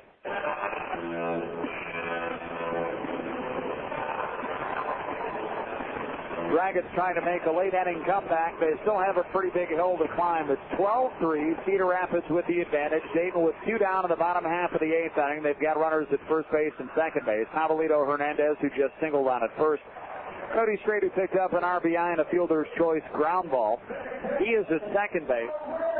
And Miguel Perez will be the hitter. And the new pitcher, Jesse Smith. 6'2", 210 pounds. He is out of Lincoln, Nebraska. Jesse Smith's 35th appearance, 4 wins and 4 losses, is 6.11 earned run average. 66 in the third inning, 78 hits, 60 runs, 45 of those runs earned. He has struck out 57, walked 36. The Midwest League batting .291 against the right-hander. Strike called. Smith against the Dragons, 1 inning of 1-2-3 baseball. No wins, no losses, no earned run average. 0-1 to Perez as the right-hander took the strike on the inside corner. The 0-1, swinging a foul tip. And the count now 0-2. The book as of now not closed on Carlos Morban, so we'll get that to you here momentarily. Strait at second, Hernandez at first base will get put on his line should either or both come home to score. The 0-2 to Perez. Curveball dumped down into center field. Cosby on his horse. He'll track it down in left center. Well, that guy can fly. And he is able to make the catch in left center field. And the Dragons are done in the 8th inning. Dayton comes up with 3 runs. They pick up 3 hits.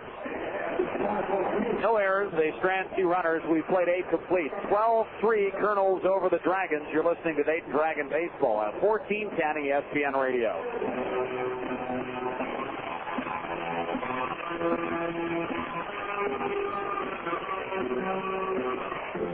it mine. I'm gonna let it shine, let it shine, let it shine, let it shine. DP&L, your energy partner for 90 years, knows you might have questions about the Ohio Electric Choice Program. If so, call us at 1-800-929-8646 for a free brochure. You've always relied on DP&L for energy information. Now we can help you learn about electric choice. Let it shine, let it shine, let it shine. You make me feel so young. You make home improvement so much fun. Hey, Davis here, and now with a Fifth Third Equity Flex line, you'll get a 3.74% introductory APR that adjusts the prime rate after 3 months. Use the equity in your home and make your space sing. Working hard to be the only bank you'll ever need. 80% LTV. Rates may vary. An index with the prime rate on Black Season Save a month and Wall Street Journal. Maximum APR on our 25% of the 50 with $5 annual fee for 1 week. Housing lender member FDIC. Meat and fire. They're two things that go hand in hand on the grill and in the Kroger meat department, especially during Meat Mania. Through Thursday, with your Kroger Plus card, Tyson Family Pack Thin and Fancy Tenders or Skinless Boneless Chicken Breasts are $1.99 a pound. Select Top Sirloin Steak is $3.99 a pound. Conn's Meat Franks are 99 cents. Shady Brook Farms Turkey, Frozen Tilapia Fillets, or Bob Evans Hash Browns, all on sale. It's Meat Mania at Kroger. 1410 ESPN.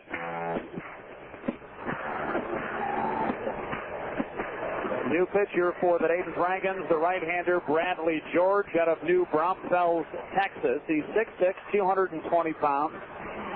We'll give you the numbers on the tall right-hander, Bradley George. 20th appearance, 2 wins and a loss, a 5.47 ERA. 24 and 2/3 innings of baseball pitched. George has given up 26 hits, allowed 23 runs, 15 of those runs earned, 32 strikeouts, 7 walks, 4-hit batsman, and the Midwest League batting .257 against him. Bradley George's last time out was outstanding. Picked up the win on Friday night at Beloit. 2 innings of 4 strikeout work, did not allow a runner. 6 up and 6 down, and that is the best that I've seen Bradley George look in a Dragons uniform. So we'll see if he can capitalize on his last performance and carry it over into the top of the 9th here. First pitch and popped up on the right side. First baseman Joey Votto in on the grass, about halfway between the mound and the bag at first base, and 1 pitch and 1 down. Matt Brown retired. Anytime you can get a guy that's got 5 RBI in the night, a couple of extra base hits, you're doing okay. No kidding. So Bradley George, 1 pitch and 1 down. Matt Brown retired. Warner Madrigal will be the hitter. Numbers for you on Carlos Bojorquez. 2 innings of work for the Dragon reliever. 3 hits, a strikeout, a wild pitch, 3 runs, all of the runs earned. 12 runs, 13 hits, and an error for Cedar Rapids this evening. 3 runs, 4 hits, and 3 errors for the Dragons. Top of the 9th inning. Dragons in their half of the 9th. Matt Gray, Jorge Mejia, Chris Dickerson. 9, 1, and 2, and Luis Bolivar, if anybody gets on base. Ball and no strikes here. Bradley George is set. And the pitch. Missed inside. Now 2-0. Something we don't get to say very often is the reason the Dragons are down is because the leadoff guy gets on. Not once in this ball game have the Kernels been able to put the leadoff runner on base. Not once. Ground ball base hit in between shortstop and third base. But that right there is the reason that it's 12-3. They've been able to capitalize with 1 or 2 men down.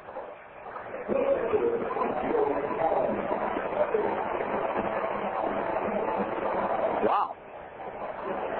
You are absolutely correct. They have not put the leadoff man on at all. In fact, the Dragons, who trail by 9, have put the leadoff man on more than Cedar Rapids. Of course, the Dragons have only put the leadoff man on once. That was Mejia in the 8th inning.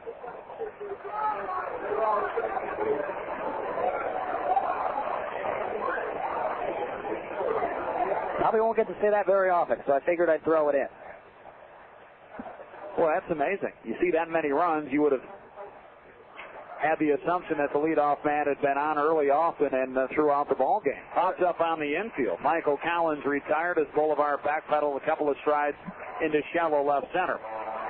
Catcher is gone. That's 2 down. That'll bring up Quan Cosby. Or at least once. I mean, it doesn't necessarily have to illustrate that every leadoff batter got on base, but you'd at least figure once. I mean, the odds of not getting leadoff batter on at least one time in the entire ball game is slim to none. You never see that. But we did tonight. But 5 out of the 9 times up, they got the second man of the inning on. Swing and a miss by Quan Cosby.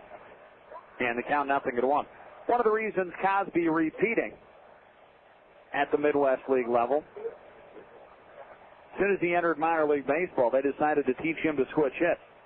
And Cosby, a guy who is a natural right-hander, so learning to swing from the left side of the plate. And I would imagine got to be difficult enough to make that jump from high school to the pros. And all of a sudden they say, yeah, by the way, we know you've never swung a bat left-handed, but why don't you give it a shot? 0-2 here. But he is going to be a guy that is going to steal you a whole lot of bases. You can figure it out and learn how to get a decent on-base percentage. 0-2 just off the outside corner, now 1-2. And it's working. Batting average at .254 doesn't sound great, but here's a guy last year that really had to finish strong to hit over 200. 1 ball, 2 strikes in the pitch. Curveball just off the outside corner. Take a look at what Quan Cosby did last season. Cosby last year hit .249. No home runs and 21 RBI, 4 doubles and a triple. This year it's .254, 2 home runs, 28 runs batted, and 6 doubles, 11 triples. So certainly adjusting. Batting average up a little bit, but the power numbers in terms of extra base hits, a drastic improvement. And the one thing that he's got that never goes in a slump, as long as he doesn't have a pulled muscle, and that's speed. Ouch. That flunked him, and he'll head down to first base. George just hit his 5th man of the season. Well, whenever you can out-hit in the triple department your hit total in the doubles department, you know you have speed, and you can't teach speed. You just can't do it. You can teach smart base running. You can teach how to jump it. Rodney McCray will attest to that, who is here in the ballpark tonight. But when you have speed, the only thing you can do is harness it. Well, I can't imagine that there are too many other guys in baseball where you can add their doubles and their home runs up, and it still does not equal the number of triples. He's 3 shy. 2 home runs, 6 doubles, and 11 triples. Ball and no strikes, the breaking ball. That missed outside to Howie Kendrick. Madrigal moves up to second base. He had the 1-out single. Got to second base when Crosby was hit by the pitch. This one sent foul back to 1-0.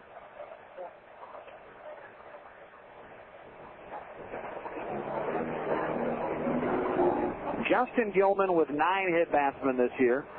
David Schaefer, Josh Thigpen, Brock Hill, both with 7. For Bradley George, that's 5.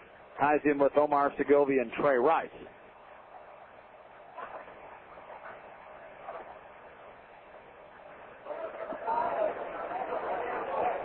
But I suppose if you take a look at the number of batter hits compared to the number of innings pitched, per capita, he's up there.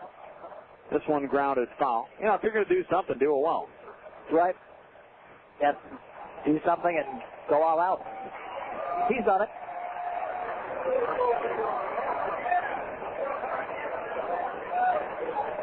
Two Magalenis trying to make some friends down the third base line by flipping that one back into the seats. I'm sure he'd probably be able to make a lot more friends if Dragons were to beat the Kernels 12-3. Nice job, some stick-to-itiveness by Javelito Hernandez. Well, he knocked it down with the chest, played a little hacky sack with it, kicked it up to the bag, and picked it clean and outraced. Warner Madrigal of the bag at third, forced him out, 5 unassisted. That's the 3rd out of the inning. Bottom of the 9th for the Dragons, 12-3 Cedar Rapids on 1410 ESPN Radio.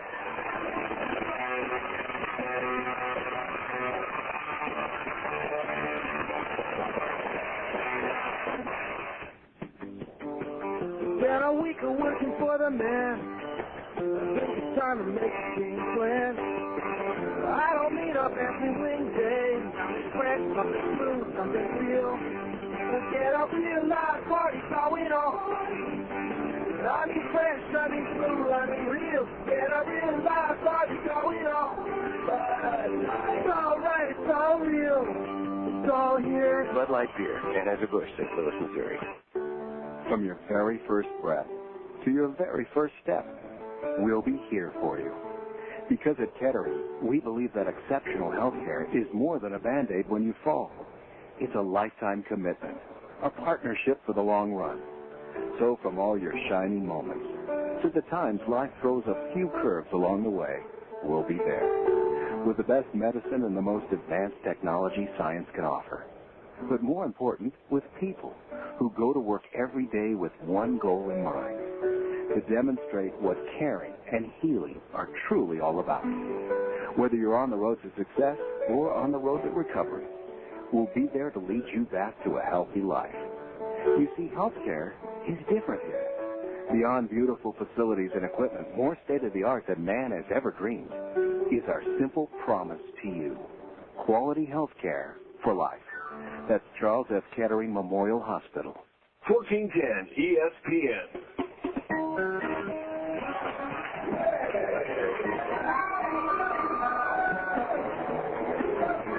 Bottom half of inning number 9, last chance for the Dayton Dragons. Jesse Smith back out there. He'll face Matt Gray, Jorge Mejia, Chris Dickerson.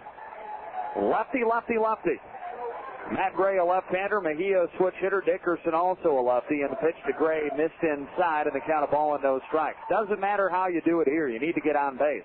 12-3. Cedar Rapids with the advantage. The bottom half of the 9th inning. 12 runs and 14 hits for the Kernels. 3 runs on 4 hits for the Dragons. And Dayton in the last 3 ball games. 10 runs on 7 hits for the Snappers on Saturday. 9 runs, 13 hits yesterday. 12 runs on 14 hits tonight. Ball and a strike in the pitch. Anthony's on the inside corner now, 1-2. Gray didn't like the call. Man tonight 0 for 2. He drew a walk in the second inning, was forced out on a fielder's choice that ended the second, hit by Jorge Mejia. Hot shot down to the first baseman. Nice backhanded pick by Lopez at first. He'll outrace Matt Gray to the bag, 1 down in the inning. Tell you what, Mike, I mean, I can't say enough about the defense of the Cedar Rapids Kernels in this ballgame. They have made every ground ball look like it's routine. And I can tell you, from just up here in the press box and having not played, just looking at those ground balls, none of them that are hard hit are easy to pitch. And they made it look as such. So, good job for them. Yeah, they played solid defensively. And the Dragons got off to a shaky start on a defensive night that saw the Dragons commit 3 errors. 4 runs in the first inning, all of them unearned against Dayton. The 1-0 coming home. That one missed upstairs, 2-0. Jorge Mejia, one of 4 Dragons hits, had a bunt single back in the 8th inning. Came home on the Joey Votto bases loaded walk. That got Dayton on the board.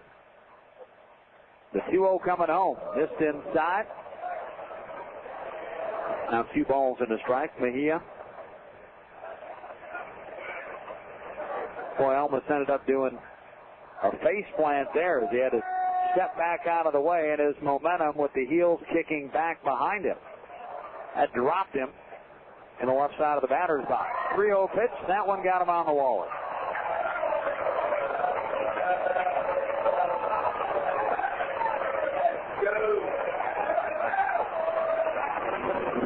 And Mejia will head down to first base.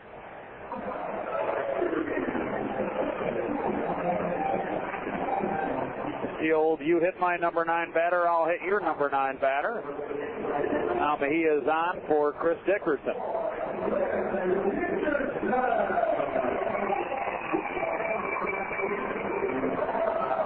Dickerson 0 for 3. Routed out to the second baseman, Ryan Leahy twice. He flew out to the center fielder, Juan Cosby, walked and scored his last time up in the 8th. 1 down on the pitch. Inside corner for a strike, and the count 0-1.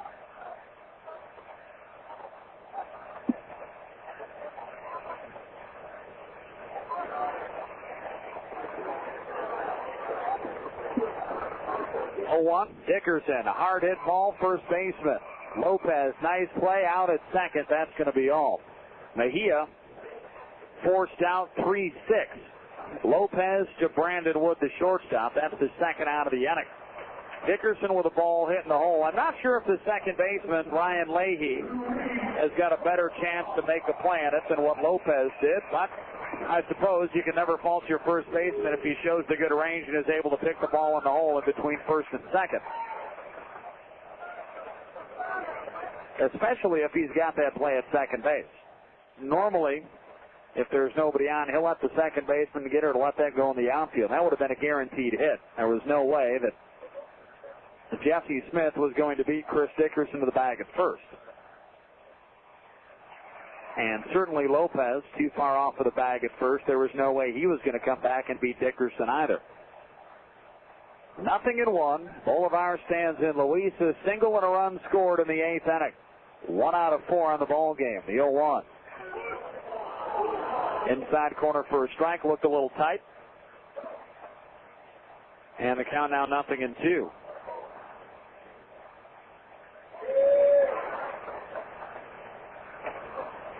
0-2 pitch just off the outside corner. Dragons down to their final strike. 1 ball, 2 strikes here. Runner at first base. Chris Dickerson, 2 down. It's 12-3 Kernels. Pitch coming home, swing and a miss, and that will take care of the Dragons as Cedar Rapids wins the first game of the series by the score of 12-3. 12 runs on 14 hits, 1 error for the Kernels, 3 runs, 4 hits, and 3 errors for the Dragons. Kevin Jepsen, the winning pitcher, he is 8-7. Anthony Bowner takes the loss. His mark now 2-3. 2 hours and 40 minutes. The time of the ball game, 8,057 at the ballpark to see it. We'll take a timeout. Post-game show comes up next. You're listening to Dragon Baseball on 1410 ESPN Radio.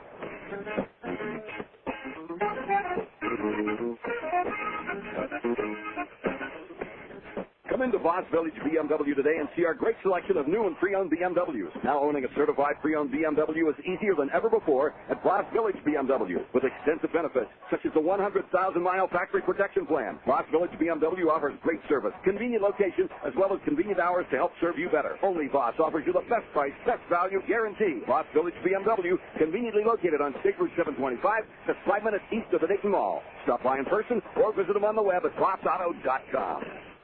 Donato's just got its wings.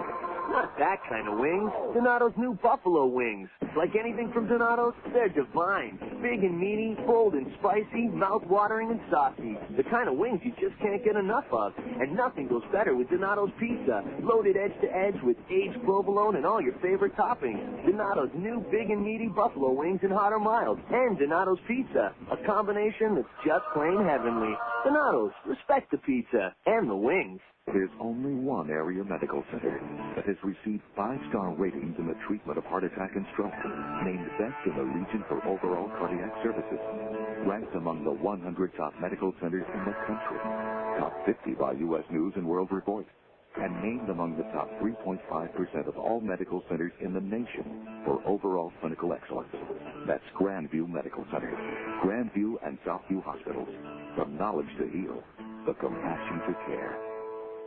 1410 ESPN. You've been listening to Dayton Dragons Baseball on 1410 ESPN Radio, WING AM. A presentation of Mandalay Sports Entertainment and Dayton Dragons Baseball. Exclusive coverage of Dayton Dragons Baseball has been brought to you by 1410 ESPN Radio, WING AM. Cincinnati Bell. Coca-Cola Enterprises of Dayton. The Dayton Daily News. Dayton Power and Light. Donato's Pizza. Fifth Third Bank. Heidelberg Distributing and Budweiser. Kettering Medical Center Network, Kroger Food Stores, and Boss Auto Network.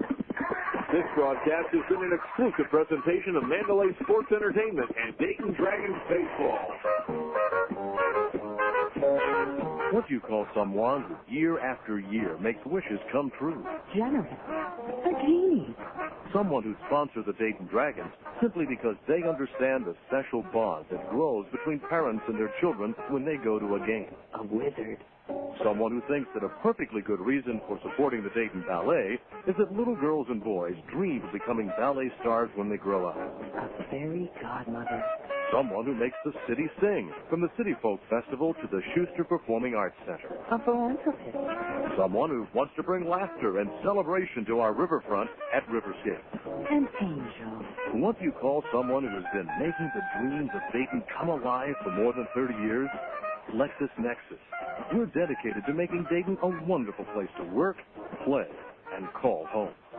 LexisNexis, supporting the Dayton community for more than 30 years. Okay, next question. All right. If you were stuck on a desert island, would you rather take your significant other or your TV set? Would it have cable? Yes, it would have cable. Time Warner Digital Cable? Tom. No. It matters, okay? Because if it has Time Warner Digital Cable, I can get the latest movies instantly right on the TV set with movies on demand with eye control. Okay. Yeah, and to get on the Internet, I'll have Roadrunner High Speed Online, right? That is important to me. Really? Well, the web pages have to load really fast. Because you're a very busy man on that island. That I am. And with Roadrunner, I get speed and an always-on connection. This is a tough one. Okay, I'd say... Okay, if it was satellite, I'd choose you. But Time Warner Digital Cable and Roadrunner High Speed Online? You would choose Time Warner Digital Cable and Roadrunner. But you came in a very close second, honey. Well, that's comforting. Thank you. Very close. For a great deal on the Dayton Dragons Roadrunner package, call 1-866-44-CABLE. Ask for campaign code DD2004. Offer good while supplies last. Some restrictions may apply. The Dan Patrick Show. Spent the last week in Ireland. Now, I'm driving a van because I got the whole family. Well, the problem is, first day, the rearview mirror gone. Then a big dent in the door. And I got my son with it, and he's 12. And I turn it in, and I fully expect the guy to say, oh, it's going to cost you a lot. I walk in to the car rental place. I said, hey, just returning it. And my son goes, Dad, just slip him $100, and then let's just move on. I'm with some people, and they say, great, nobody knows you. And every time somebody says that, somebody inevitably comes up and says, hey, what are you doing, man? On the golf course, 4 guys walking up the fairway, and the guy goes, hey, is Dibble really that much of a lughead? Yes. He goes, all right, I'll leave you alone. Did anyone say, hey, Dad? No. These guys were from Ole Miss. They lived in Nashville, and they're over there. And, hey, is Dibble really a lughead? Yes, he is. Okay, I'll leave you alone. All right, thanks. The Dan Patrick Show, weekdays on ESPN Radio. 1410 WING, ESPN Radio. Mandolin Sports Entertainment and the Dayton Dragons present the Dragons postgame show. A look back at tonight's Dragons game with analysis and an update of both the Midwest League and Major League scoreboard. Let's head back to Fifth Third Field and the voice of the Dayton Dragons, Mike Vanderwood. Welcome back to Fifth Third Field. Mike Vanderwood with you on 1410 ESPN Radio. The Dayton Dragons and the Cedar Rapids Kernels get the 4-game series underway. And the first one won in a big way by the Kernels, 12-3. 12 runs, 14 hits, 1 error, 7 left on base for Cedar Rapids. 3 runs, 3 hits. That's actually 3 runs and 4 hits for the Dragons.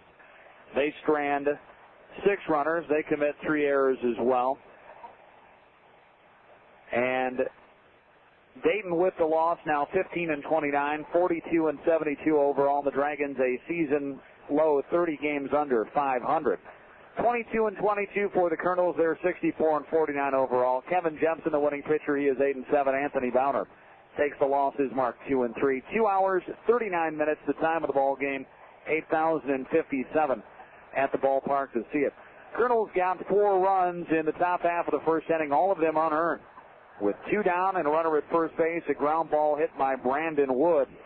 That was fielded by Jabalito Hernandez at third base. He threw wildly to first. Joey Votto able to make the catch, but he was pulled off the bag. That extended the inning. Baltazar Lopez, an RBI single, made it 1-0. 2 RBI double for Matt Brown, made it 3-0. Another error, this time by the pitcher Bowner. Michael Collins with an RBI. That made it a 4-0 ball game. Stayed that way until a 3-run home run for Matt Brown in the 5th. That one also coming off of Bowner. That made it 7-0. Lead grew to 9-0 with 2 runs off of Brock Hill in the 6th. The wild pitch scored Howie Kendrick. RBI single scored Matt Pauley. 9-0 at that point. Grew to 12-0 on an RBI single from Ryan Leahy and a 2-run home run from Matt Pauley in the 8th. Dragons get their lone runs in the bottom half of the 8th inning. Dayton scores 3. Bases loaded walk. Joey Votto got the first run home with a bases loaded walk. Jeff Urgelis on an RBI fielder's choice Cody Strait on an RBI fielder's choice as well. And that is how the Dragons got runs on the board tonight. 12-3, Cedar Rapids wins it in a rout in game number 1 of the 4-game series. We'll take a break. We'll come back with more on the post-game show. You're listening to Dragon Baseball on 1410 ESPN Radio.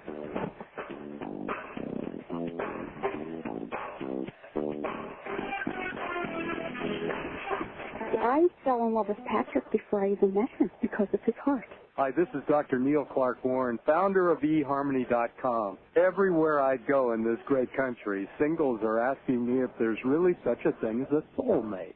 She took my breath away. Pictures do not do her justice. And I already knew her heart. I have found someone to love me unconditionally. When I hear stories from couples who fell in love on eHarmony, I want to encourage anyone wondering if they have a soulmate to log on to eHarmony.com. I am more in love with this woman than I ever thought I could love anyone. This is the best I have felt in my life. At eHarmony, we've helped thousands of singles find their soulmate, and we want to help you too. Take our personality profile, a $40 value, and we'll give it to you free. We just have so much to look forward to. My name is Patrick, and I met my wife Cheryl on eHarmony.com. My name is Cheryl. I met my husband Patrick on eHarmony.com. A lot of happy couples out there thanks to eHarmony.com. Hi, Tom Bodette. As if bugging us about our weight wasn't bad enough, now they're picking on our pets. Okay, so maybe your dog is getting a bit husky. Perhaps Sparky the Large just needs to get out more, like on a road trip. Pets are always welcome at Motel 6, where you get a clean, comfortable room for the lowest price of any national chain. I'm Tom Bodette for Motel 6, and we'll leave the light on for you and your pleasantly plump best friend. Anacor Hotel. Without effective waterproofing, your new basement can be a perfect breeding ground for mold and mildew. Just as you take care in choosing your builder and floor plan, take care in selecting a waterproofing system that truly protects you and your family. Whether the plans for your basement are finished or unfinished, Marflex Waterproofing and Basement Products, located in Middletown, offers a complete line of waterproofing systems, including egress window wells. The professionals in the tri-state area that apply Marflex products are always available to offer you the products and services you need. Call Marflex today at 1-800-498-1411. That's 1-800-498-1411. 1410 ESPN. Back at the ballpark, let's take a look at the rest of the Midwest League numbers. 12-3, Cedar Rapids over the Dayton Dragons. A suspended ball game. They'll play 2 tomorrow. Battle Creek and South Bend washed out. Top of the 8th inning, West Michigan leading Fort Wayne. That's a 4-1 score. Bottom of the 6th, Quad City leading Lansing 6-0. Top half of the 5th inning, Clinton 2, Kane County 1. Peoria leading Burlington 8-7 also in the top half of the 5th. And in the 7th inning, Wisconsin and the Beloit Snappers are tied at 2-2. We'll take a break. We'll come back and we'll check a light night in Major League Baseball. Scoreboard continues after the break. You're listening to the Dragon Post Game Show on 1410 ESPN Radio.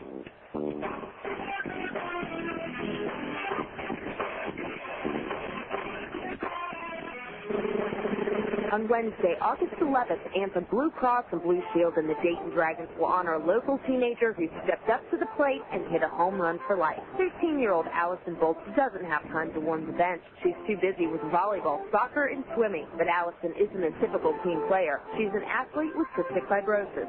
Allison stays ahead of the count by receiving personal care from an all-star team at the Children's Medical Center of Dayton. On a daily basis, she has 2 treatments to clear her lungs, and she takes scores of medication. Helping Allison stay on the playing field are her parents, Jean and Patrick, and her older sisters, Krista and Natalie. Anthem Blue Cross and Blue Shield and the Dayton Dragons applaud everyone who plays a position in Allison's game plan. Join us in celebrating this winning team as Allison makes a home run for life. Anthem Blue Cross and Blue Shield is the trade name of Community Insurance Company, an independent license via the Blue Cross and Blue Shield Association. You're sure to hit a home run with your employees when you select Superior Dental Care for your group dental benefits. Our expert rating offers financial stability year after year, and our committed approach to providing excellent service makes using our plans effortless. Your employees and their families will love our comprehensive coverage and added benefits like discounts on cosmetic dentistry and vision care. Make the superior choice at your next renewal. You're sure to win with Superior Dental Care. If you're going to have brain surgery, you may want to see a specialist. Yeah, there might be a deal from the local clinic down the street, but use your brain. Don't trust it to just anybody.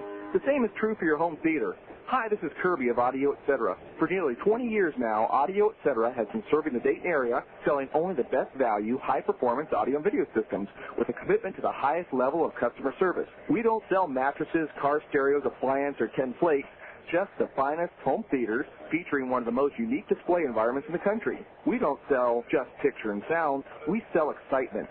An experience of being right there with the action, the symphony, or in the front row of your favorite artist or event. Come see what real home theater is all about. Come experience Audio Etc., Dayton's finest home theater. Flat TV, high def, digital, or the experts, Audio Etc., 551 Congress Park at the corner of Paragon Road, or call 434-9770. 1410 ESPN. Welcome back to the Dragon post-game show. Mike Vanderwood with you on 1410 ESPN Radio. Cedar Rapids over the Dragons tonight, 12-3. Kernels now 22-22 in the second half, 64-49 overall.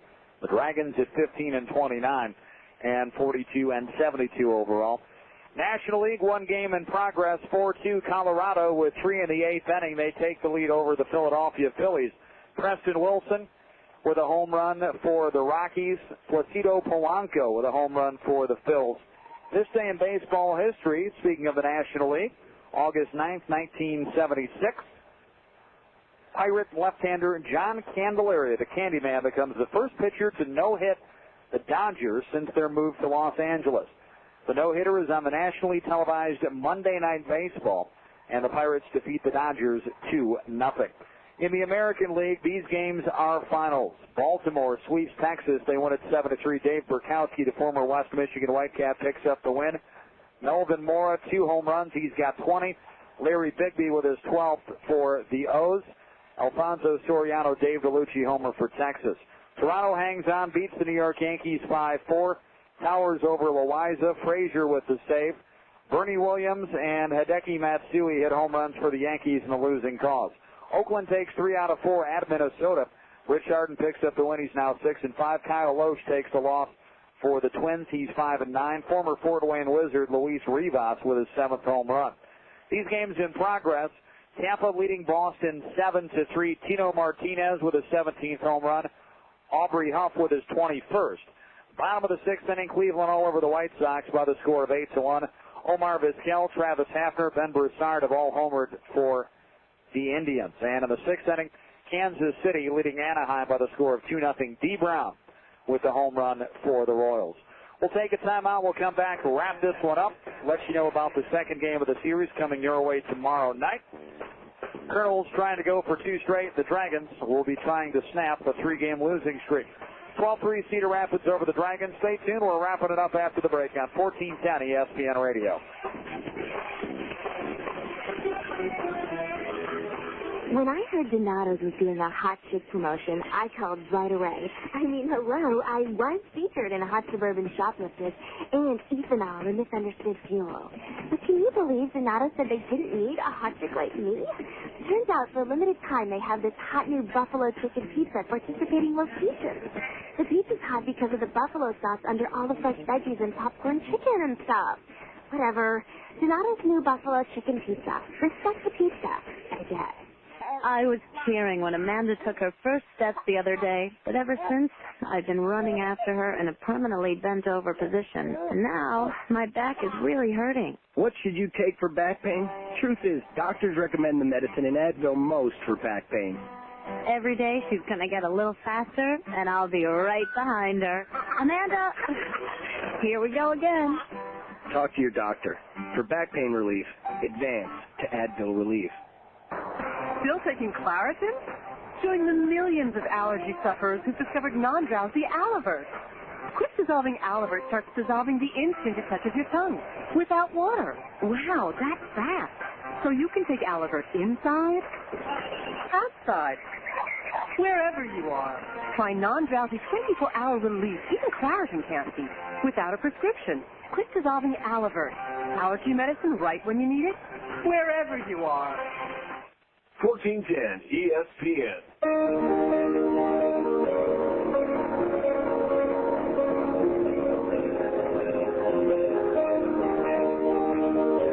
Back at the the ballpark. 12-3, Cedar Rapids over the Dayton Dragons. 12 runs, 14 hits, an error with 7 left on base for the Kernels. For the Dragons, 3 runs, 4 hits, 3 errors. They strand 6. Kevin Jepsen, the winning pitcher, he is 8-7. Anthony Bowner takes the loss. His mark now 2-3. 2 hours and 39 minutes. The time of the ball game, 8,057 at the ballpark to see it. Same 2 teams tomorrow night. Justin Mallett for the Dragons.